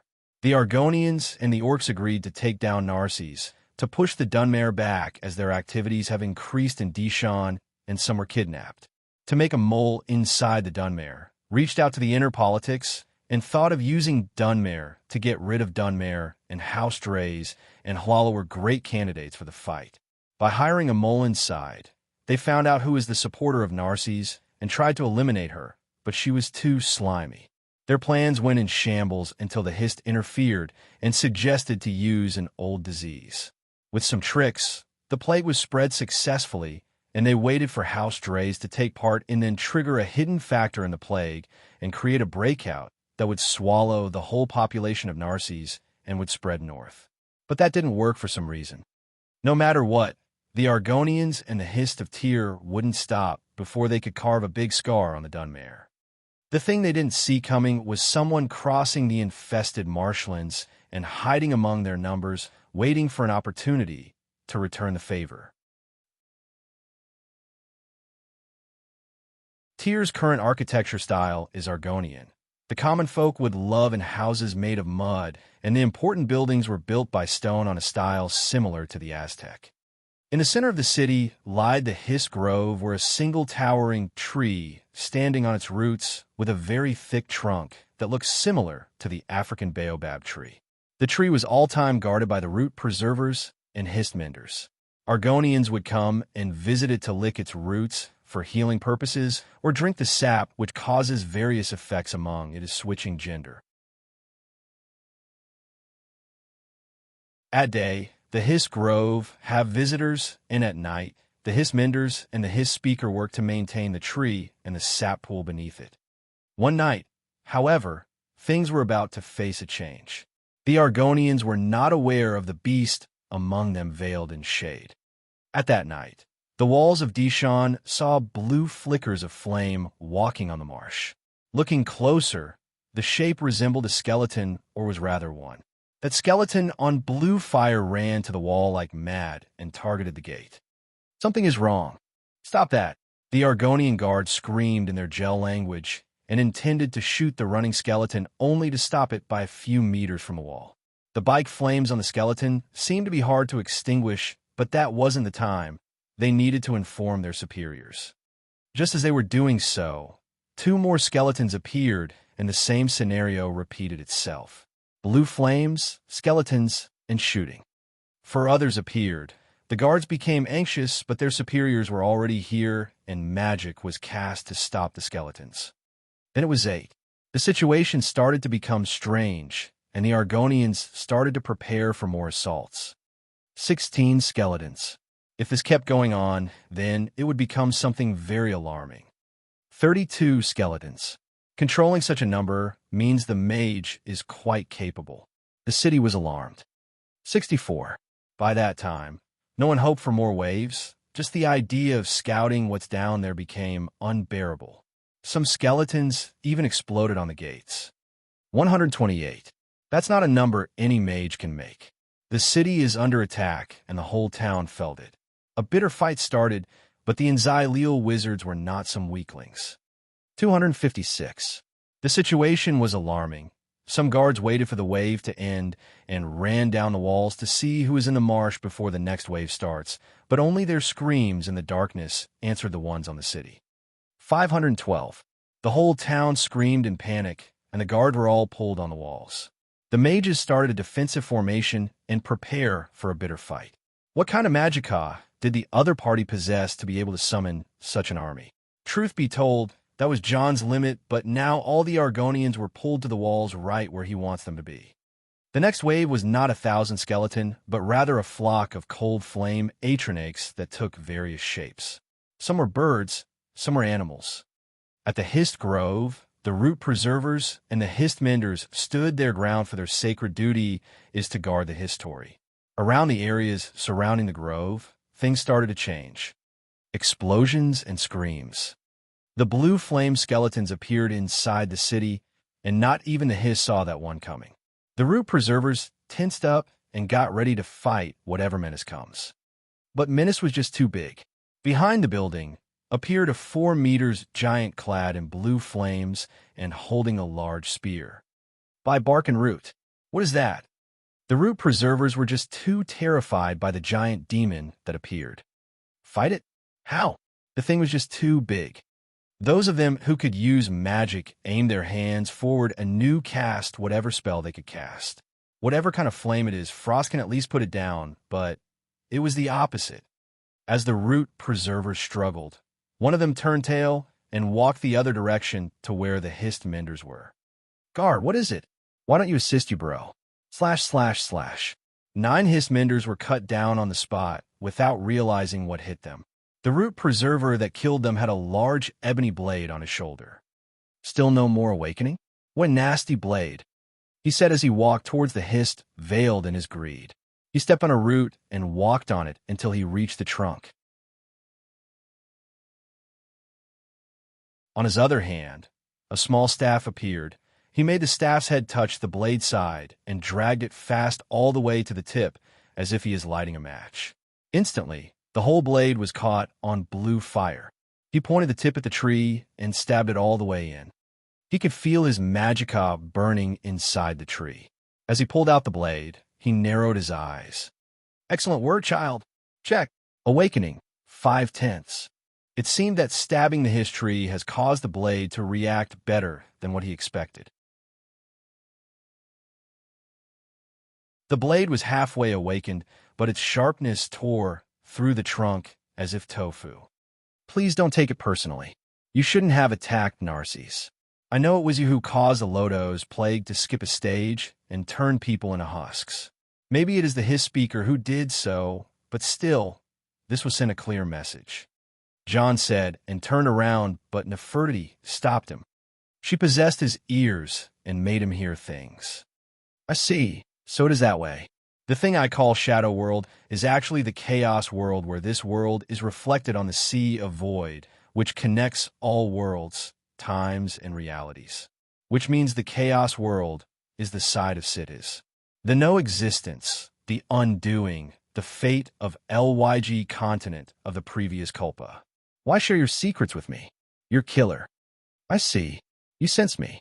You think I should fear that? Sadly, your words are wasted on me. I have one iron rule. Break what you hit, for the blame is one and the same. You should have hit harder, History. Maybe your retribution wouldn't have come this way. John walked away from the Hist, burning by the blue flames. His appearance went unnoticed until the damage was done. Away from him, Wrath seemed to have slaughtered all the root preservers and began attacking the town. "This is enough," John said. The city was starting to burn in blue flames, and the sky was dyed by the azure color. John erased all evidence and escaped silently without teleporting to not be sensed or followed. Now that the Hist Iftir is dead, the forest under its control is no longer supporting the Argonians, and southern Dishan is accessible. Also, the Argonians will be busy with Tyr and may force Gollum to make a move in the open. A week later, it all happened. A force of Reduran guards came looking for Krylin and the old woman. Gollum has kidnapped the Imperial envoy and some other Dunmer nobles. He wants to exchange them for Krylin and the old woman. P4 Tray 0N. Goal. +4 extra. Next. +5 extra. Patreon.com/Eldokmizi. Remove. PayPal +$10 equals extra. PayPal. Me/Eldokmizi.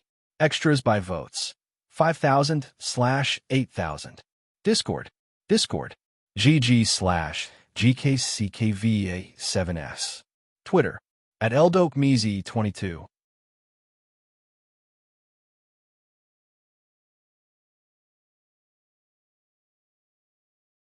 Chapter 422, Monster 1-2. A double chapter, Minasan. Daily plus extra comes to you by Dar Priest. Also, many thanks to Vitten Cernjak on PayPal. He gifted us an ebony armor. Part 1. I do not like this. They actually had the nerve to ask me coming all the way over here. The old woman complained in a bad mood. Don't fret over it. At least they asked nicely. Also, weren't we looking for Gollum either way? John said, I prefer doing things on my own terms. Fine, let's just get done with it. Do you know why Gollum want to get rid of the two of us? She asked. Because he's an asshole. Aside from that, people do what they do for a reason. He's not just some thug or evildoer because he wants to do evil, All I know is that he had something against you, and I got in his way. Sigh, you're still young, my friend. People may have not given you that treatment, but let's talk about this after everything is over. John and the old woman were standing in a large clearing in a swampy forest. They were surrounded by entwined trees, standing on the muddy land under the gloomy sky. On the other side, there was a small fort that seemed like an old place positioned here as an outpost. Behind John and the old woman were Mirren, Miranda, and Isha. Behind them, all were a force of Reduran guards that escorted them here. The leader of the force looked as if his soul was sucked up by the glares of the old woman all the way here. There seemed to be an understanding between House Reduran and the old woman to not bother her, but the hostages were too important that they had to beg her to be present to just rescue the emissary and arrest Gollum. She only agreed after John saying it is okay. My friend, this will be the last thing I ask from you, then I will end your labor after it. Bring me that Gollum and sort this mess for me, please. She said, Worry not. I will give him a piece of my mind. John said. The Reduran commander came and looked apologetic. He conversed with the old woman, but she refused cooperation and sent John forward to deal with things. John, of course, was still disguised as Krylin. It seemed that Gollum and his allies wanted the 10 million gold septims on his head without letting anyone get wind of the news. Gollum was standing on the gatehouse of the fort with a band of Argonians, orcs, and dark elves. He was simply looking at John with narrowed eyes. John was over half a mile away from the fort as he started walking all by himself. The ones behind him and the ones in front of him could only see a silhouette of him as he crossed half that distance. Nefertiti, is it done? Yes. Bad people are all here. Use the scrolls and lay traps. Make sure to keep it simple so that no one suspects it. A few minutes ago, John sent her away to scout around the fort. She was in her child form wearing a black dress and holding an umbrella John made for her. She walked unnoticed and investigated the ambushers outside the fortress who seemed to be high elves and Argonians. From that, John could understand that the Thalmor and the Enzylil are present, and judging by Nefertiti's information, they have some archwizards. She also put traps in their shadows, using some devilish method John thought of. Anyway, the Thalmor are probably here for him as John Dare, and the Enzyleel are here for him as the suspect who burned Tyr. John is known for his usage of the necromancy magic and strange artifacts. Now, that Gollum has leaked that Krylin is John Dare, John must find a way to clear Krylin's connection to John. As he was still not seen clearly by Gollum's side, he switched his appearance and held his cane staff, Pride. Now, he is only 100 meters away from Gollum's fort, right on the border between Morrowind and Black Marsh, standing on a road in this swampy land. Krylin, or should I say John Dare, I see you come on time. Gollum called. John didn't seem to bother and looked at the people who were tied beside him. They looked dignified and composed despite being hostages, worthy of their description as imperial nobles. I came for the exchanged, John calmly said in a low voice, but everyone heard him loud and clear. HM, powerful. A high elf mage beside Gollum roughly estimated John's power just by that. John, be careful. We know this mage. He is a vicious person. Mirren sent a telepathy signal to John. Roger. John Dare, why don't you show us your face? Gollum said. John didn't bother and remove the mask. His face was exposed, but the expressions on Gollum's face twisted. It was surely close to John's real appearance, but still different. The skin was darker, the hair and eye colors were brown. The facial hair was neat and short with some minor facial details being not quite in place. He can be called a red guard with brown hair and a facial structure similar to John Dare. Krylin, damn you! Remove that illusion at once. Gollum pointed a dagger towards one of the nobles. Illusion. John tilted his head. Don't play dumb or else. Master Feinder, please rip off his illusions. Gollum asked the mage beside him. Humph. The latter snorted, not happy to be told what to do by the Dunmare yet. In the end, he looked deeply at John with his eyes glowing with magicka. No, that is his true face. There is no illusion. The Altmare wizard said. Gollum blacked out for a second. It can't be. There are no illusions? This is, as he started denying, a certain idea came to his head. The only illusion is what you believed, idiot. Did you really think I am going to show you my real face? Said. Gollum's face hardened as John's smile widened. The high elf frowned towards John. Scoundrel, you have really wasted our time. Sorry, not sorry. Insolent fool. Gollum, capture this man anyway. He may prove of some use to compensate for the time we wasted. The Altmare mage said. His eyes showed a hint of greed as he looked at John's staff and mask. Fine, but he and the woman must die. Their kind is they absolutely can't be allowed to live. Do not think you can tell me what to do, boy. I will see to that once they are my prisoners. The Altmare dismissed Gollum and walked away, leaving some of his underling mages with Gollum. John, on the other hand, was proud of his trick. He never thought he would go and use this face he is wearing for anything before. After all, this face is very special to him. It is his past life's appearance. Krylin, or whoever you are, I don't care about your identity anymore. Hand over yourself, you and that old woman. If not, let's see how you fuckers explain yourselves to the Reduran army. Gollum's voice echoed far and wide. The old woman shook her head, and the Reduran commander didn't know whether to laugh or cry. The true value of the old woman is scary, and her friends and allies extend to every part of the continent. She may have been forced to retire from the political life, but she still has a weight that the Reduran can't shake. John made a solemn face. The guys behind me want a gesture of good faith. I hand over myself first, then you release a portion of the hostages. Once that is done, you'll get what you want and the people go free. John said. Gollum narrowed his eyes and looked towards the old woman whose face was solemn. He couldn't tell what game they were playing, but the Reduran army was in control here as far as he is concerned. Krylin, don't think that you can trick me, you monster. I know your kind very well. Once you get closer, you're thinking of unleashing yourself on us. Too bad we already saw that one coming. Mages, the chains. Some orc mages responded to his order and waved for some warriors on the wall, to activate a mechanism. Two large chains came out of the wall, and the orc mages used telekinesis on them and extended the chains all the way to John. These chains were probably used for a drawbridge that used to exist before, but it seems like they were modified and exchanged with new sets of chains. "Oh, orichalcum. I feel honored," John said. It seems that two sets of chains that were being carried to him were made of the orc's specialty metal, the orichalcum. A hard metal, resistant to blows, and very hard to shape. Only the orcs and a few top-notch blacksmiths can make tools out of it.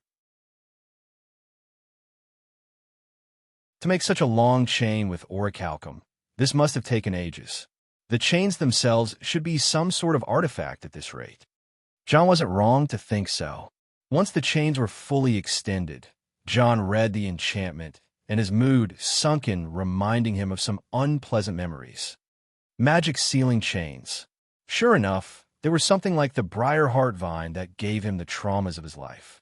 "Krylin, come closer and put those on," Gollum called. John's mood seemed to be worsening by the second. He simply looked to the chains, and a vicious idea after the other popped in his mind. As he was about to walk to them, Gollum called again. "Wait, almost forgot. Your blade, your armor, your staff. Throw them away first." Part 2. John was barely holding it, but he still did what Gollum said. The ebony blade, Ozidal's gear, Krylin, greed, and pride were put on the ground. John was wearing a thin chitin plate and some solid cotton pants under them. "Those two," Gollum said. John looked at him, unamused. "I know they are enchanted." Gollum seemed to have an eye for quality indeed. John had to get naked in his underpants in front of the whole two groups. "Fine," he said, and undid his armor and pants. His frightening, well-built muscles were exposed to the public for the first time after his ascendance to the Dragonheart stage. The body that reached the apex of humanity was not all plucky, but had scary details to each and every muscle. The orcs who worshipped strength felt threatened by John's muscle that can only be described as tyrannical. The curves on the muscles and how they moved seemed to be a magic of its own. Is it me, or his muscles have muscles? Mirren focused his magic on his eye and wondered. "Not sure, but these are no ordinary muscles. Don't worry, I'm not a man with muscles or anything," Isha said. "Oh, I see." Mira nodded and looked away. "Isha, merciless," Miranda commented in a low tone. On the other side, Gollum frowned once again. Even John's underpants were enchanted, as it seemed. "I'm not taking off my Gucci underpants," John said. "You?" "The chains." Seeing Gollum's reaction, John felt a bit better, as he already knew what to do. He simply walked to the chains lying in front of him and held one up. It had a shackle to its end, and it was quite the top quality.